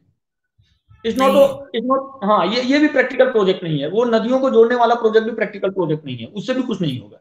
जोड़ने का तो मुझे समझ में नहीं आता। बाकी इतना समझ में आता है कि पंजाब का नाम पंजाब इसलिए पड़ा क्योंकि वहां 5 नदियां थी, जिसमें से मेरे ख्याल से 3 तो पाकिस्तान में चली गई, वो पांच लेकिन पांच नदी, पा, उनके सोर्स इंडिया में ही है। वो 5 नदियों का संगम है मैम, इसलिए उसको पंजाब कहते हैं, लेकिन नदियों को जोड़ने का जो प्रोजेक्ट है वो प्रैक्टिकल नहीं है। उस पे एक आप और बड़ा बजट लगाएंगे, बहुत ही, वो ट्रिलियंस डॉलर का अगर प्रोजेक्ट है वो पूरा। प्रैक्टिकल नहीं भी है, तो कम से कम आज जो यमुना सूखी पड़ी है, सरस्वती का नामो निशान नहीं रहा, वहां पे कुछ ऐसा सिस्टम किया जाए कि वो फिर से भर जाए। इसमें आपको कुछ नहीं करना है, समुद्र में जाने वाला जो जल है बस आप उसको स्टोर कर लेना है। डाइवर्ट करना है। बस एग्जैक्टली, मैं वही तो कह रही हूँ, डाइवर्ट करना है। बस पर उसके ऊपर तो ग्राउंड लोग घर बनाए बैठे हैं। ग्राउंड वाटर फिर से रिवाइव हो जाएगा। यम जो सरस्वती नदी विलुप्त हुई, सरस्वती नदी क्यों विलुप्त हुई? क्योंकि भूजल का दोहन बहुत ज्यादा हो गया था, भूजल हमने नीचे से इतना खींच लिया था कि सरस्वती नदी विलुप्त हो गई। अरे सरस्वती नदी तो किसी ने देखा नहीं है, पर मैं तो 2008 की बात बता रहा हूँ। 2008 में हमारे गांव में स्याही नदी बहती थी, आज वो स्याही नदी खत्म हो गई है, मात्र 12 वर्षों में। सरस्वती नदी को खत्म हुए तो नहीं भी तो कितने वर्ष हो गए, लेकिन 12 वर्षों में छोटी छोटी नदियां खत्म हो जाती हैं, तालाब खत्म हो जाते हैं, तालाब को प्लास्टिक का ढेर बना दिया जाता है, पोखरों को प्लास्टिक का ढेर बना दिया जाता है, कुएं को प्लास्टिक का ढेर बना दिया जाता है। इसके लिए सरकार की नीतियां नहीं तो कौन दोषी है? लेकिन यहां स्थिति यह है कि आप अगर सरकार का विरोध कर दें तो आपको कांग्रेसी बोल दिया जाएगा, कम्युनिस्ट बोल दिया जाएगा, नक्सलाइट बोल दिया जाएगा। प्रॉब्लम यहां ये है। कि सरकार को अपना विरोध स्वीकार्य नहीं है, वो एक्सेप्ट नहीं कर पाती अपना विरोध, और विरोध वही एक्सेप्ट नहीं कर पाता है जो गलत होता है। वो गलत है इसलिए वो एक्सेप्ट नहीं कर पा रहे हैं। और आपने ये सब बातें ट्विटर के ऊपर शेयर की हैं? की होंगी? नहीं, मैंने अब शेयर करना बंद कर दिया है। क्यों? क्योंकि अब आईडीज को ब्लॉक कर दिया जाता है 30-30 दिनों के लिए। हम लोग 30 दिन अब सोशल मीडिया भी हम लोग यूज ना कर पाए, इसलिए हम लोग स्लोली काम करते हैं। ये तो बहुत अजीब सा तरीका हो गया ना कि आप अगर पब्लिकली किसी भी चीज को लिख दो तो उसको कंट्रोवर्शियल स्टेटमेंट, ये स्टेटमेंट, वो statement, your message is violent, पता नहीं क्या क्या लिख दिया जाता है। कम्युनिटी, एक नया टर्म गढ़ दिया गया है, कम्युनिटी स्टैंडर्ड। अब ये मुझे आज तक समझ में नहीं आता है कि ये कम्युनिटी स्टैंडर्ड क्या है। तो मुझे बाद में यही समझ में आया कि कम्युनिटी स्टैंडर्ड वही है जो गवर्नमेंट के पैरामीटर्स को फॉलो करे, जो उस पैरामीटर पे खरा नहीं उतर रहा है। कम्युनिटी स्टैंडर्ड बोल दिया फेसबुक ने, 30 दिन के लिए बैठे रहिए। तो इसलिए अब तो हमने यूट्यूब की स्थिति, यूट्यूब तो जानबूझ के रीच आप भी कम कर देता है। जिस वीडियो की व्यू 1000, 2000, 3000 तक वीडियो की हो जाती है। काम होता है। तो बहुत साल पहले, बहुत सालों पहले की बात कर रही हूँ, हो गए होंगे 10-12 साल, 15 साल। तो एक इंसान से मेरी मुलाकात हुई थी, पता नहीं किस सिलसिले में हुई थी, ये तो मुझे भी याद नहीं। और वो मेरे पास ये बोलकर आए थे कि मैंने डीसैलिनेशन प्लांट जिसकी तुम बात कर रहे हो अमित, वो तैयार किया है, और इंडिया की जितनी कोस्टलाइन है वहां पे मैं समुद्र का पानी साफ करके, फिल्टर करके पीने लायक, मैं मतलब यहां तक मैं कर चुका हूं एक्सपेरिमेंट कि वो आप पी सकते हो। और मैं गवर्नमेंट के पास बार बार इस प्रोजेक्ट को लेकर गया हूं, पर मेरे को कोई घास भी नहीं डालता। वो मुझे जो प्रोजेक्ट बनाने के लिए, मुझे जैसे राजस्थान सूखा पड़ा है, या महाराष्ट्र में कई जगह पे सूखा आता है, या मध्य प्रदेश में भी कई जगह पर है, तो इसके लिए मुझे जो फंडिंग की जरूरत है और गवर्नमेंट के हेल्प की जरूरत है वो देने को तैयार ही नहीं है। ये तब बोला था उसने मुझे, आज से 15 साल, 10-15 साल पहले की बात कर रही हूँ। नहीं तो मैं वही कह रहा हूँ कि वो एक उनका अच्छा प्रोजेक्ट हो सकता है, लेकिन हमारे यहाँ तो समुद्र का पानी हम पियेंगे ऐसी कल्पना ही नहीं थी। पर जरूरत ही नहीं है, जब इतना पानी है, नदियां हैं, तो फिर हमें जरूरत क्या है सब करने की? अगर इन्हीं को ठीक से शामिल किया जाए। एक तो एक वो गंगा है, उसको इतना गंदा कर रखा है कि पूछो कुछ मत। वो तो प्लानिंग के तहत गंदा किया गया है, वो तो पूरी प्लानिंग के तहत गंदा किया गया है। मतलब ये जरा दोबारा कहना। पूरी प्लानिंग के तहत गंगा को गंदा किया गया है। ऐसा क्यों? ऐसा क्यों? गंगा का जल अगर दूषित हो गया तभी तो हम जल को फिल्टर करके बेचेंगे। इसकी कहानी तो घंटे से वही चल रही है कि व्यापार कैसे होगा जल का। हाँ। रेन वाटर जब एसिडिक होगा तो फिर हम जल को बेचेंगे, भूजल को बेचेंगे। मतलब पूरी तरीके से इसको गंदा कर दो, उसको गंदा कर दो और फिर बेचो। गंदी चीजें ही फिल्टर होती हैं। फिल्ट्रेशन के नाम पे इतनी बड़ी सारी इंडस्ट्रीज हैं, आरओ इंडस्ट्री, ये इंडस्ट्री, वो इंडस्ट्री, 50 तरह की इंडस्ट्रीज हैं। इनकी दुकानदारी कैसी चलेगी? इनकी दुकानदारी तो तभी चलेगी ना जब गंगा के वाटर को फिल्टर करना होगा। सही बात है। तो ये सारी कंपनियां सरकारों को पैसे खिलाती हैं। नाश कर दिया हिंदुस्तान का। ये आप गंगा को दूषित कीजिए, फिर हम अपना माल बेचेंगे। पर अमेरिका, इंग्लैंड में तो ऐसा नहीं होता, यूरोप में तो वहां पे तो आप नल खोलो और वो पानी पीने लायक होता है, इतना साफ होता है। कहने का अर्थ ये है कि देखिए, उन लोगों ने खराब वही कर रहे हैं सिस्टम को, अपने लिए सब कुछ ठीक करके वो चीजों को, उनको कोई दिक्कत नहीं है। एक मिनट, जय Shinde, your device is not connected, it is showing. Amit, अगर ये लोग ज्वाइन कर सकते हैं तो आप भी कर सकते थे। हाय Ayushi. Hi, ma'am. Do you have any questions? Ma'am, I thought you'll be doing tarot, so you will not be doing. After this, I will end this session, and on my other channel, I will be doing tarot. Okay, sure. So then I don't have any question as of now. All right. Okay, then you can leave. तो ये समझना पड़ेगा, ये गंगा को दूषित करना ये planning है। नमामि गंगे जो प्रोजेक्ट था, जो पूरा जो नमामि गंगे प्रोजेक्ट था, वो तो 60 से 65 हजार करोड़ की एक लूट थी। हमारा कहना यह है कि सबसे पहले गंगा की जो अविरल धारा है, गंगा की अविरलता को आप अविरुद्ध मत कीजिए, उसको मत रोकिए। जो डैम आपने बनाए भारत में, जो 6000 डैम आपने बनाए, ये क्या था? ये केवल लूट था। एक डैम का जो एवरेज डायमेंशन होता है, मैम मैं आपको बता दूं, एक डैम का जो एवरेज डायमेंशन होता है that is from 5000 kilometre square to 9000 kilometre square.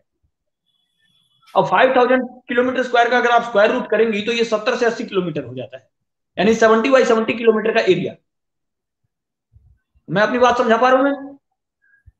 और 9000 अगर करेंगे तो ये लगभग हो जाता है 90 किलोमीटर। तो मतलब 70 बाई 70 से लेके 90 बाई 90 इतने एरिया को डैम के नाम पे ऑक्यूपाई करके और वहां के सारे वृक्षों को काट दिया जाता है। वृक्षों को काट दिया, घरों को उजाड़ दिया, गांव के गांव उजाड़ दिए, खेत उजाड़ दिए। कम से कम एक डैम के नाम पे मिनिमम 10 करोड़ पेड़ काटे जाते हैं। पर क्या डैम बनाना जरूरी नहीं है? बिल्कुल भी जरूरी नहीं है। डैम किस लिए बनाना? पानी को डैम किस कंट्रोल लिए करने के लिए, जमा करने तो के लिए। पानी को कंट्रोल करने के लिए तो हम टैंक की टेक्नोलॉजी आपको दे ही रहे हैं, टैंकों में स्टोर कीजिए ना। कितने टैंकों में स्टोर कर लेंगे और वो टैंक को कहाँ रखेंगे? 1.5 लाख टंकियां पूरे भारत में, 1.5 लाख टंकियां बहुत हो जाएगी, पर्याप्त है। ओके। और हर स्टेट में कितनी रखनी होगी? वो कैलकुलेटिव है पूरा। 1.5 लाख टंकियां, एक टंकी का जो डायमेंशन होगा वो 200 बाई 200 इंटू 50 होगा। दूसरा जो डैम का तर्क दिया जाता है मैं क्लियर कर दे रहा हूं, अगर हमारे दर्शक सुन रहे होंगे तो, इलेक्ट्रिसिटी, फॉर इलेक्ट्रिसिटी पर्पस। तो इलेक्ट्रिसिटी को भी क्रिएट करने का श्याम सुंदर राठी जी ने एक नया टेक्निक दिया हुआ है। विदाउट डैम इलेक्ट्रिसिटी भी हमारे यहां प्रिपेयर हो सकती है, क्योंकि आप समझिए इलेक्ट्रिसिटी जो जनरेट होती है वो from energy of water, water की एनर्जी को कन्वर्ट करके ही। राइट। जो मूविंग वाटर, हाँ जो मूविंग वाटर है, जो चलता हुआ पानी है, उसमें काइनेटिक एनर्जी होती है, that is half m b square. Right. उसको बस हाँ उसको कन्वर्ट करना है, उसको कन्वर्ट करके बनाना है, क्योंकि और उसकी स्पीड को इंक्रीज करने का वो राठी जी ने पूरा एक मैकेनिज्म तैयार किया, उसी पे वो बुक है, new concept of mega science. तो डैम की कहीं से कोई new concept of mega science, new, अच्छा हाँ, वो तो पहले बताया आपने। हाँ, new concept of mega science, वो आपको फ्लिपकार्ट अमेजन पे दिख जाएगा, वो बुक है। 1500 की बुक है वो, दैट इज ओनली फॉर, वो मास के लिए बुक नहीं लिखी गई है, only for scientist and engineers और जो एक्सपर्ट्स हैं उनके लिए वो बुक लिखी गई है, मास के लिए नहीं। उसकी जो प्रतियां वो लिमिटेड है। हमारे कहने का अर्थ यह है कि डैम की कोई आवश्यकता नहीं है, डैम की वजह से ग्लोबल वार्मिंग आ रही है। Dam is the root cause of global warming. क्यों? क्योंकि आपने 200 शहरों को डेवलप करने में, 200 बड़े शहरों को डेवलप करने में आपने जितने पेड़ नहीं काटे हैं, आपने उतने पेड़ केवल 3 डैम्स को डेवलप करने में काटे। ओह, जी हाँ।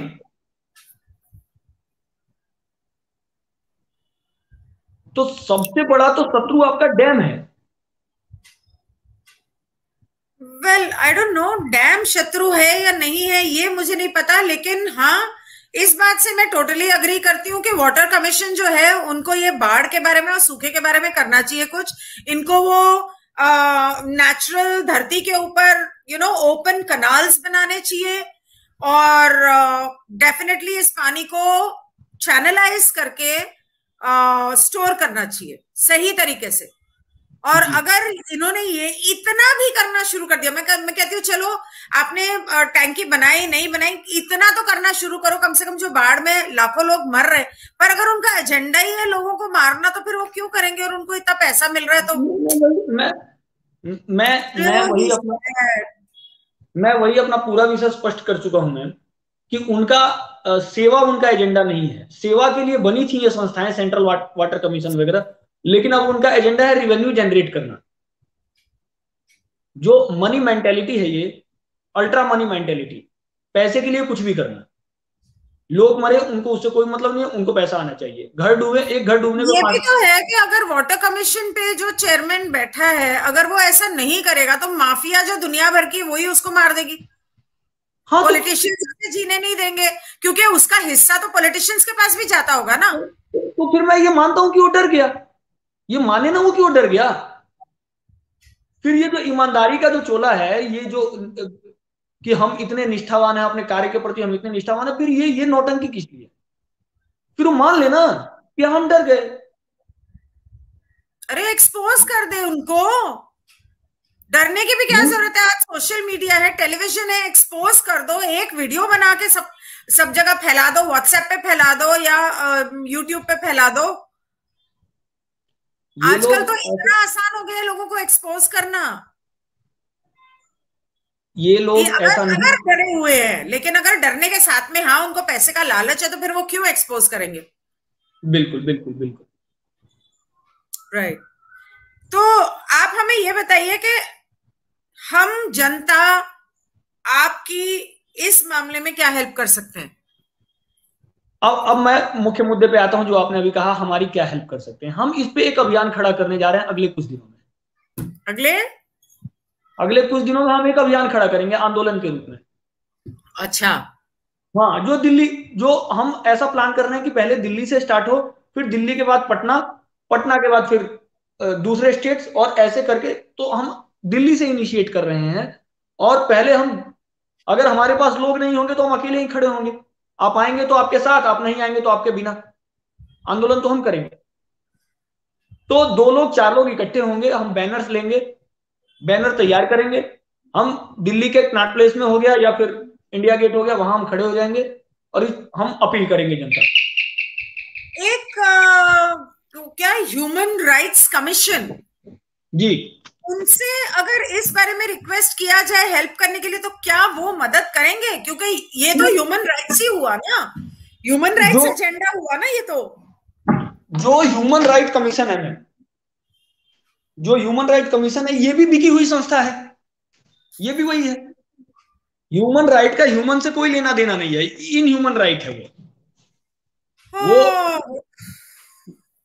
तो ह्यूमन एक राइट है। काम करना चाहिए। फिर मैं आपको एक सही बात बोलूं, सही जो मेरे दिमाग में आ रहा है, इस वक्त पानी के लिए लड़ना, जस्टिस के लिए लड़ना, फ्रीडम के लिए लड़ना, लॉकडाउन के लिए लड़ना, ये सब लड़ना छोड़ो और आजादी की लड़ाई लड़ो एक बार फिर, और इन सब कमीनों को उठा के काट के फेंको समुंदर में।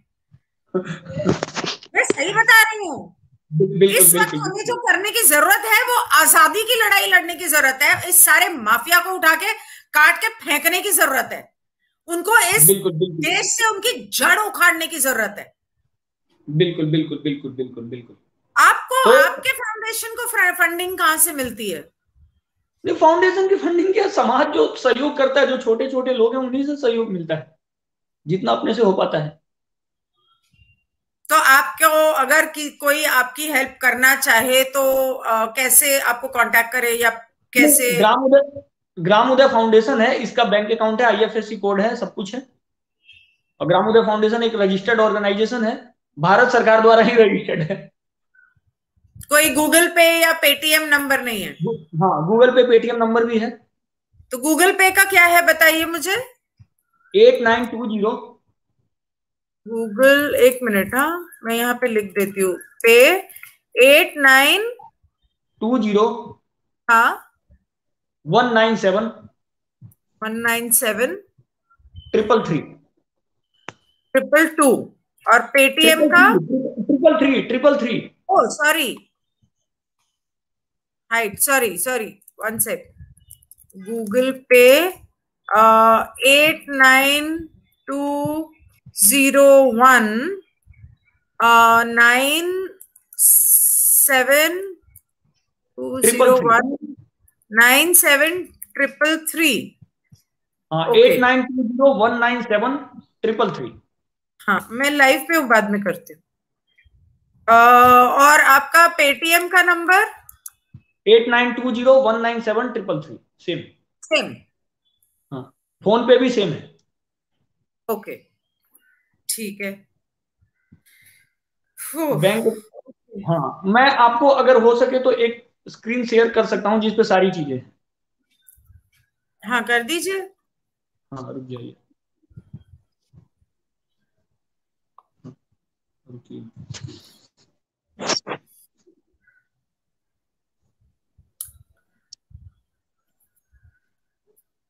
India needs to fight for freedom once again.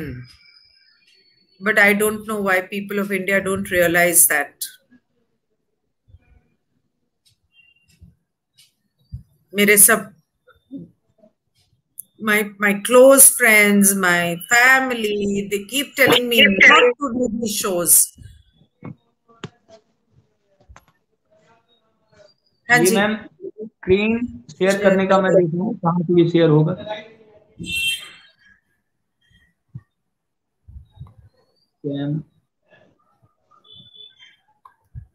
Screen share का ऑप्शन।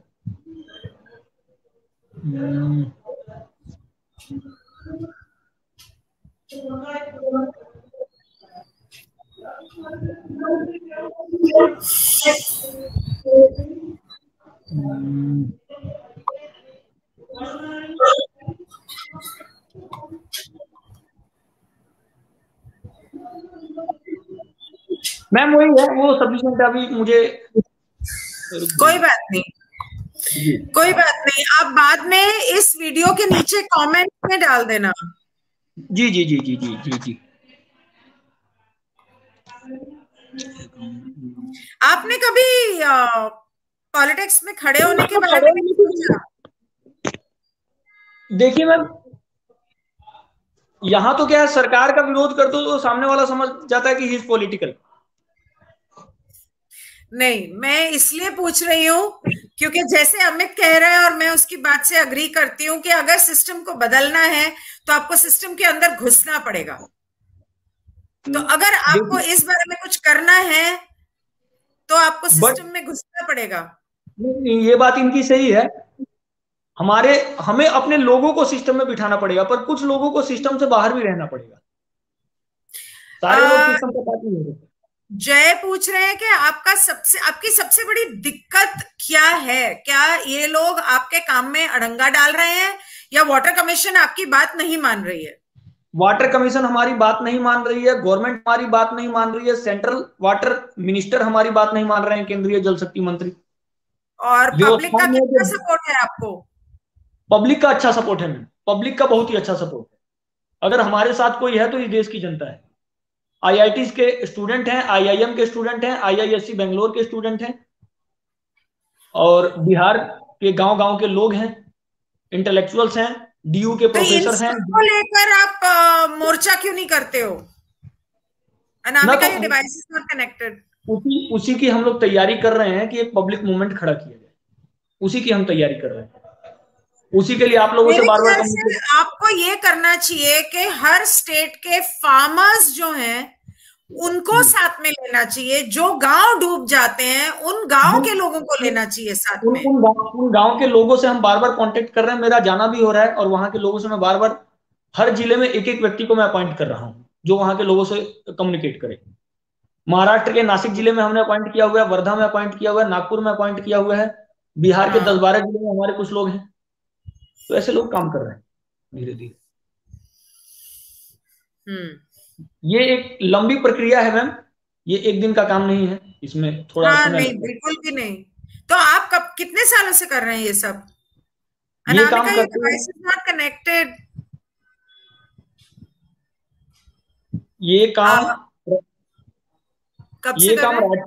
हाँ, राठी जी को करते हुए तो 7 वर्ष हो गए। श्याम सुंदर राठी जो वैज्ञानिक हैं, मैं उनके साथ पिछले 3 महीने से जुड़ा हूं, और बाकी विषयों पे मुझे काम करते हुए 7 साल हो गए ना। इससे पहले और भी बहुत सारे विषयों पे काम कर चुका हूँ। बाकी कौन से विषय? बाकी विषय यही है जो डेवलपमेंट के नाम पे जो नेचर के साथ जो खिलवाड़ हो रहा है उस पर तो मतलब काफी लंबे समय से काम कर रहा हूँ। वृक्षों का काटा जाना, रोड बनाने के नाम पे पर्वतों का तोड़ा जाना, डैम कंस्ट्रक्शन के नाम पे पेड़ों का काटना, इन सब पे तो मैं पिछले 7-8 सालों से काम कर ही रहा हूँ। अच्छा। हाँ, कि एक डेवलपमेंट का झूठा मॉडल दिखा के और सबसे पहले जो है हमारे नेचर को डिस्ट्रॉय कर दिया जाता है। पेड़ों का काटना तो बहुत गलत है। ये तो जो जितना हो रहा है हिंदुस्तान में, और बहुत ज्यादा हो रहा है, मैंने खुद अपनी आंखों से देखा हुआ है। तो ये इसके खिलाफ तो जरूर पब्लिक को आवाज उठानी चाहिए। पानी और पेड़ दोनों साथ में जुड़े हुए हैं, ये एक दूसरे से अलग नहीं है। जो रेती मिट्टी जो इस तरह बेची जाती है इतने महंगे दामों में, ट्रक भर भर के, बिल्कुल बिल्कुल गलत है मैम। पेड़ की जरूरत पानी है और पानी की जरूरत पेड़ है, हमको ये समझना पड़ेगा। राइट। तो यही तो हमको स्कूल में सिखाया जाता है, लेकिन गवर्नमेंट उल्टा कर रही है। पेड़ की जरूरत पानी और पानी की जरूरत पेड़। आप कुछ ढूंढ रहे हो? जी वही ढूंढ रहा था कि वो कैसे स्क्रीन शेयर हो जाता तो फिर वो यहाँ आ जाता, बस मैं वही देख रहा था। वही देख रहा खैर था। ठीक है, आप कुछ और कहना चाहते हैं इस विषय में, या फिर सेशन को खत्म करें? नहीं नहीं, अब आप कंप्लीट कर सकती हैं। बस एक चीज जो है उसको मैं शेयर कर देता हूँ। हाँ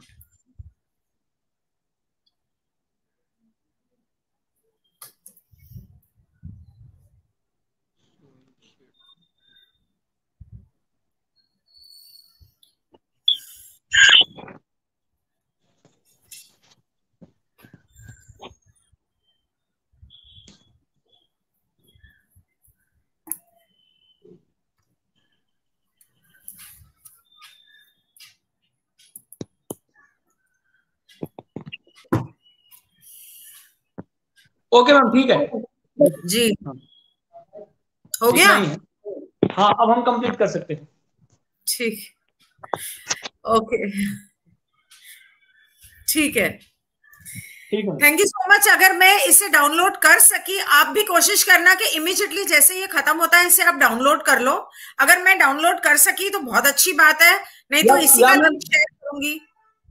या मैम एक एक काम अगर आप कर सके, अगर आप कर सके तो मैं आपको भेजता हूँ। क्या? आपका व्हाट्सएप ओपन है मैम? हाँ। रुकिए मैम रुकिए, क्योंकि मुझे शायद मैं समझ नहीं पा रहा हूँ या फिर क्या प्रॉब्लम आ रही है। मतलब ये जो आपको व्हाट्सएप गया है इसको स्क्रीन पे शेयर कर दीजिए बस। ये जो मेरे व्हाट्सएप पे आया है उसे स्क्रीन पे शेयर करूं? जी जी जी, अगर वो पॉसिबल है। आया नहीं अभी तक मेरा व्हाट्सएप, कनेक्टेड नहीं बता रहा। हाँ आ गया, एक मिनट। उसे आप स्क्रीन पे शेयर कर सकते हैं। शेयर आप ही करूं? कर, हाँ आप शेयर कर दीजिए, बस यही मैं करना चाहता था, आप कर दीजिए। ठीक है ठीक है, मैं करती हूँ, एक मिनट।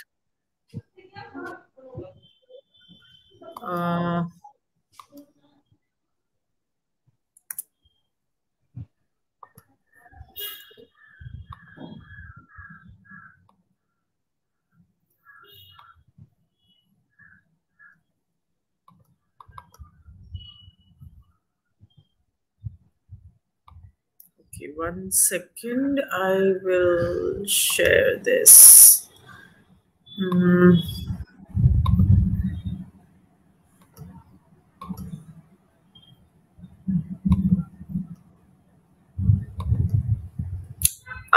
दिख रहा है?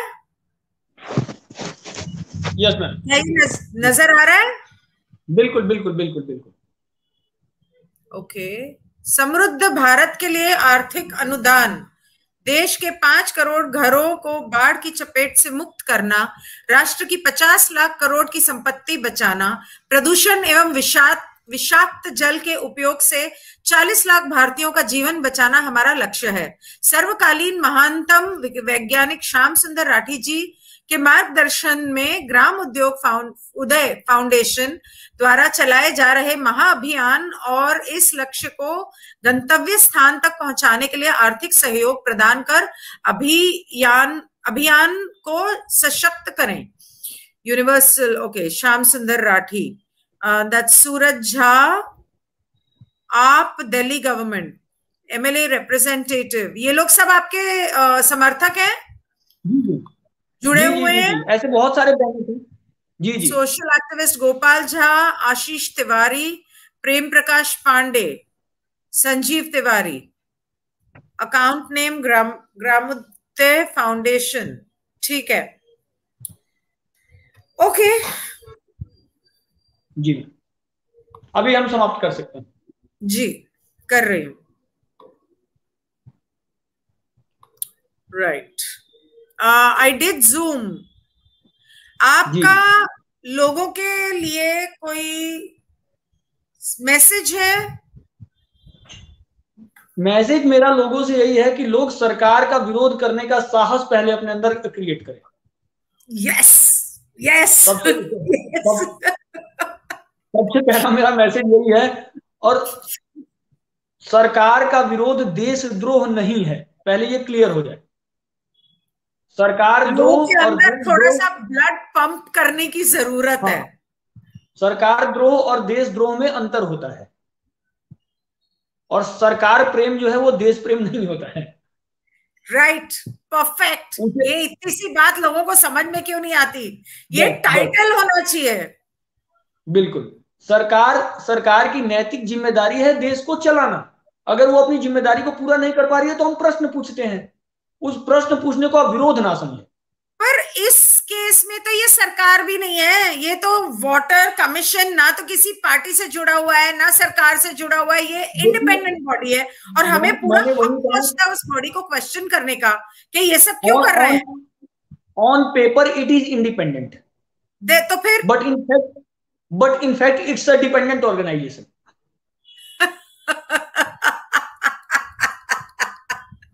Dependent on the mafia, dependent of the government, Bharat सरकार। गवर्नमेंट उनके इज कुछ नहीं डिपेंडेंट है। ऑन हिम, जो उससे अगर पैसे बैठती होगी। बिल्कुल, तो ये सब डिपेंडेंट ऑर्गेनाइजेशन है। हाँ, लेकिन ऑन पेपर जो हमको बचपन से पढ़ाया गया है, ऐसे ऑर्गेनाइजेशंस को मैं इंडिपेंडेंट या डिपेंडेंट नहीं बोलती, ऐसे ऑर्गेनाइजेशंस को मैं डिसेबल्ड बोलती हूँ, बिल्कुल बिल्कुल हैंडीकैप्ड बिल्कुल बोलती हूँ। ये लोग बिल्कुल हैंडीकैप्ड हैं, ये लोग बिल्कुल नामर्द हैं, ये लोग बिल्कुल बिल्कुल वो आम, चूड़ियां पहनने के भी लायक नहीं है, क्योंकि हम बिल्कुल औरतें जो बिल्कुल चूड़ियां पहनती हैं उनसे ज्यादा दम है हम लोगों में, उनसे ज्यादा ये देशभक्ति है हम लोगों में। सबसे पहले एक मैसेज मैं और देना चाहूंगा। मेरे जो दर्शक देख रहे हैं, जो हमारा जो लोग सुन रहे हैं, आप ये समझ लीजिए कि जितने ब्यूरोक्रेट्स हैं, आईएएस हैं, आईपीएस हैं, ये सब, इनके प्रति जो एक स्टेटस सिंबल क्रिएट हुआ है, ये हमको खत्म करना पड़ेगा। दोबारा हम कहना। जो स्टेटस सिंबल बन गया है डीएम के प्रति, एसपी के प्रति, आईएएस के प्रति, आईपीएस के प्रति, ये स्टेटस सिंबल पूरी तरीके से खत्म हो, पहले दिमाग से खत्म राइट, हो। इनको हमको ये समझ में आना चाहिए कि डीएम ऑफिस में घुसने के लिए हमको किसी से परमिशन लेने की जरूरत नहीं है। You are just agent of mafia. आप एजेंट हैं बालू खनन माफिया के, रेत माफिया के। आप लोग उनका कमीशन खा रहे हैं। जनता और आपका हमारे गला कभी, नौकर हैं, हाँ, हमारे जनता नौकर आपका, हैं। हमारे नौकर हैं, जनता आपका गला कभी भी पकड़ सकती है। तो हमको तो बचपन हम से ये बात टैक्स क्या है, देते हैं तो उनको तनख्वाह मिलती है।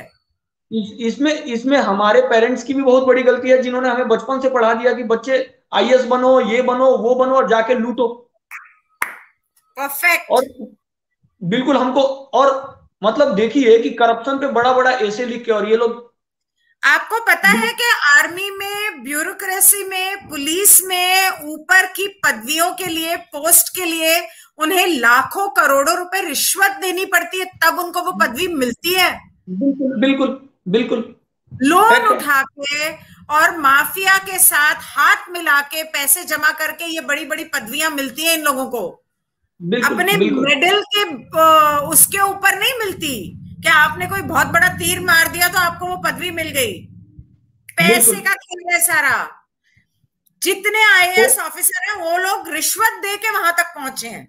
दूसरा विषय, लोकतंत्र को सही मायने में स्थापित करना, सही मायने में लोगों का शासन कैसे स्थापित हो, इस पे काम करना।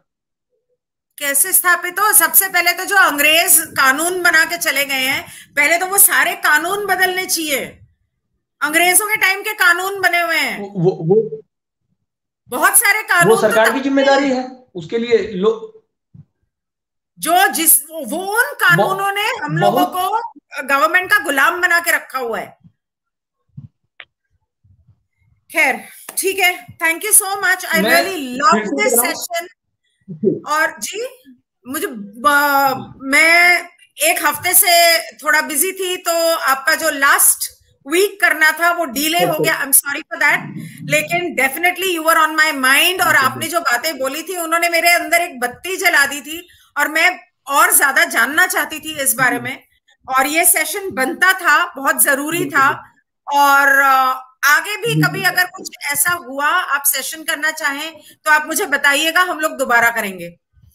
तो मैं कोशिश करूंगी कि वीडियो को जितना हो सके मैं शेयर कर सकूं, और मैं बाकी सबसे रिक्वेस्ट करूंगी जितना हो सके ये वीडियो को शेयर कीजिए हर इंसान के साथ। तो थैंक यू। मैं इसमें आपको यही कहूंगा, आपके जितने भी चैनल्स हैं जो गिन्नी अनेजा जो करके चैनल था, उस पर भी आप अपलोड कीजिए, अधिक से अधिक चैनल्स पे अपलोड कीजिए, क्योंकि मैं जहां तक समझ पा रहा हूं। आप मुझे एक बात बताइए, क्या उस चैनल पे हम लोग एक बार और फ्रेश इंटरव्यू कर सकते हैं? इंग्लिश में क्या हम कर सकते हैं? क्योंकि हिंदी में तो हो गया। इंग्लिश में भी हम कर सकते, हाँ इंग्लिश में, लेकिन मेरी इंग्लिश नहीं है। मेरे साथ सबसे बड़ी दिक्कत ये है कि आधे लोग मुझसे रिक्वेस्ट करते हैं कि सिर्फ हिंदी बोलो, और आधे लोग मुझसे बोलते हैं कि इंग्लिश बोलो, हमें हिंदी नहीं आती, क्योंकि बहुत सारे लोग बाहर से भी हैं उस वाले चैनल पे, तो मैं बुरी फंसती हूँ। तो अगर ये दोबारा कर सकते हैं इंग्लिश में गिन्नी अनेजा चैनल पे, तो मुझे बहुत खुशी होगी। बिल्कुल बिल्कुल, उसमें मैं बहुत ज्यादा फ्लुएंट इंग्लिश तो नहीं बोल पाऊंगा, कोई बात नहीं, आप हिंदी में बोलना, मैं इंग्लिश में ट्रांसलेट कर दूंगी। बिल्कुल, मैं यूज करूंगा, जो टर्म्स मैं यूज करूंगा टर्म्स इंग्लिश में होंगे, ऐसा मैं प्रयास करूंगा। ठीक है, मैं ट्रांसलेट कर दूंगी। जब पॉसिबल हुआ मैं आपको एक दिन पहले या सुबह बता दूंगी कि आज करते हैं, या एक दिन पहले बता दूंगी। Right, start debates in French करेंगे दोबारा, उस चैनल पर भी करेंगे। Meanwhile thank you so much, और मैं चाहती हूँ कि पूरा देश जागे, थोड़ा सा उन लोगों के अंदर जोश आप भी पैदा करो। मैं अपनी तरफ से तो कोशिश कर ही रही हूँ, रोज ही कर रही हूँ। See you soon Sanjeev ji, thank you. And हम लोग मुझसे जितना हो सकेगा हम लोग अपना वक्त देने की कोशिश करेंगे, कंट्रीब्यूट करने की जरूरत पड़ी तो वो भी करेंगे। थैंक यू, नमस्कार, नमस्कार, bye, and really good luck to you. ईश्वर आपका साथ दे कि आप कामयाब हों, राठी जी भी कामयाब हों इस बारे में। बिल्कुल, थैंक यू, बाय बाय। मैं हाँ जी कुछ कह रहे थे आप? मैं लीव कर सकता हूँ अब यहाँ से? हाँ, मैं निकाल रही हूँ, आप लीव कर दीजिए। Okay, right, thank you so much. Okay, I just need to shut this as soon as possible so I can go on to Ginny Aneja and start my tarot session that I want to do live for the month of July. So I will see you there in about 10 minutes. Bye and take care. Spread this video, please.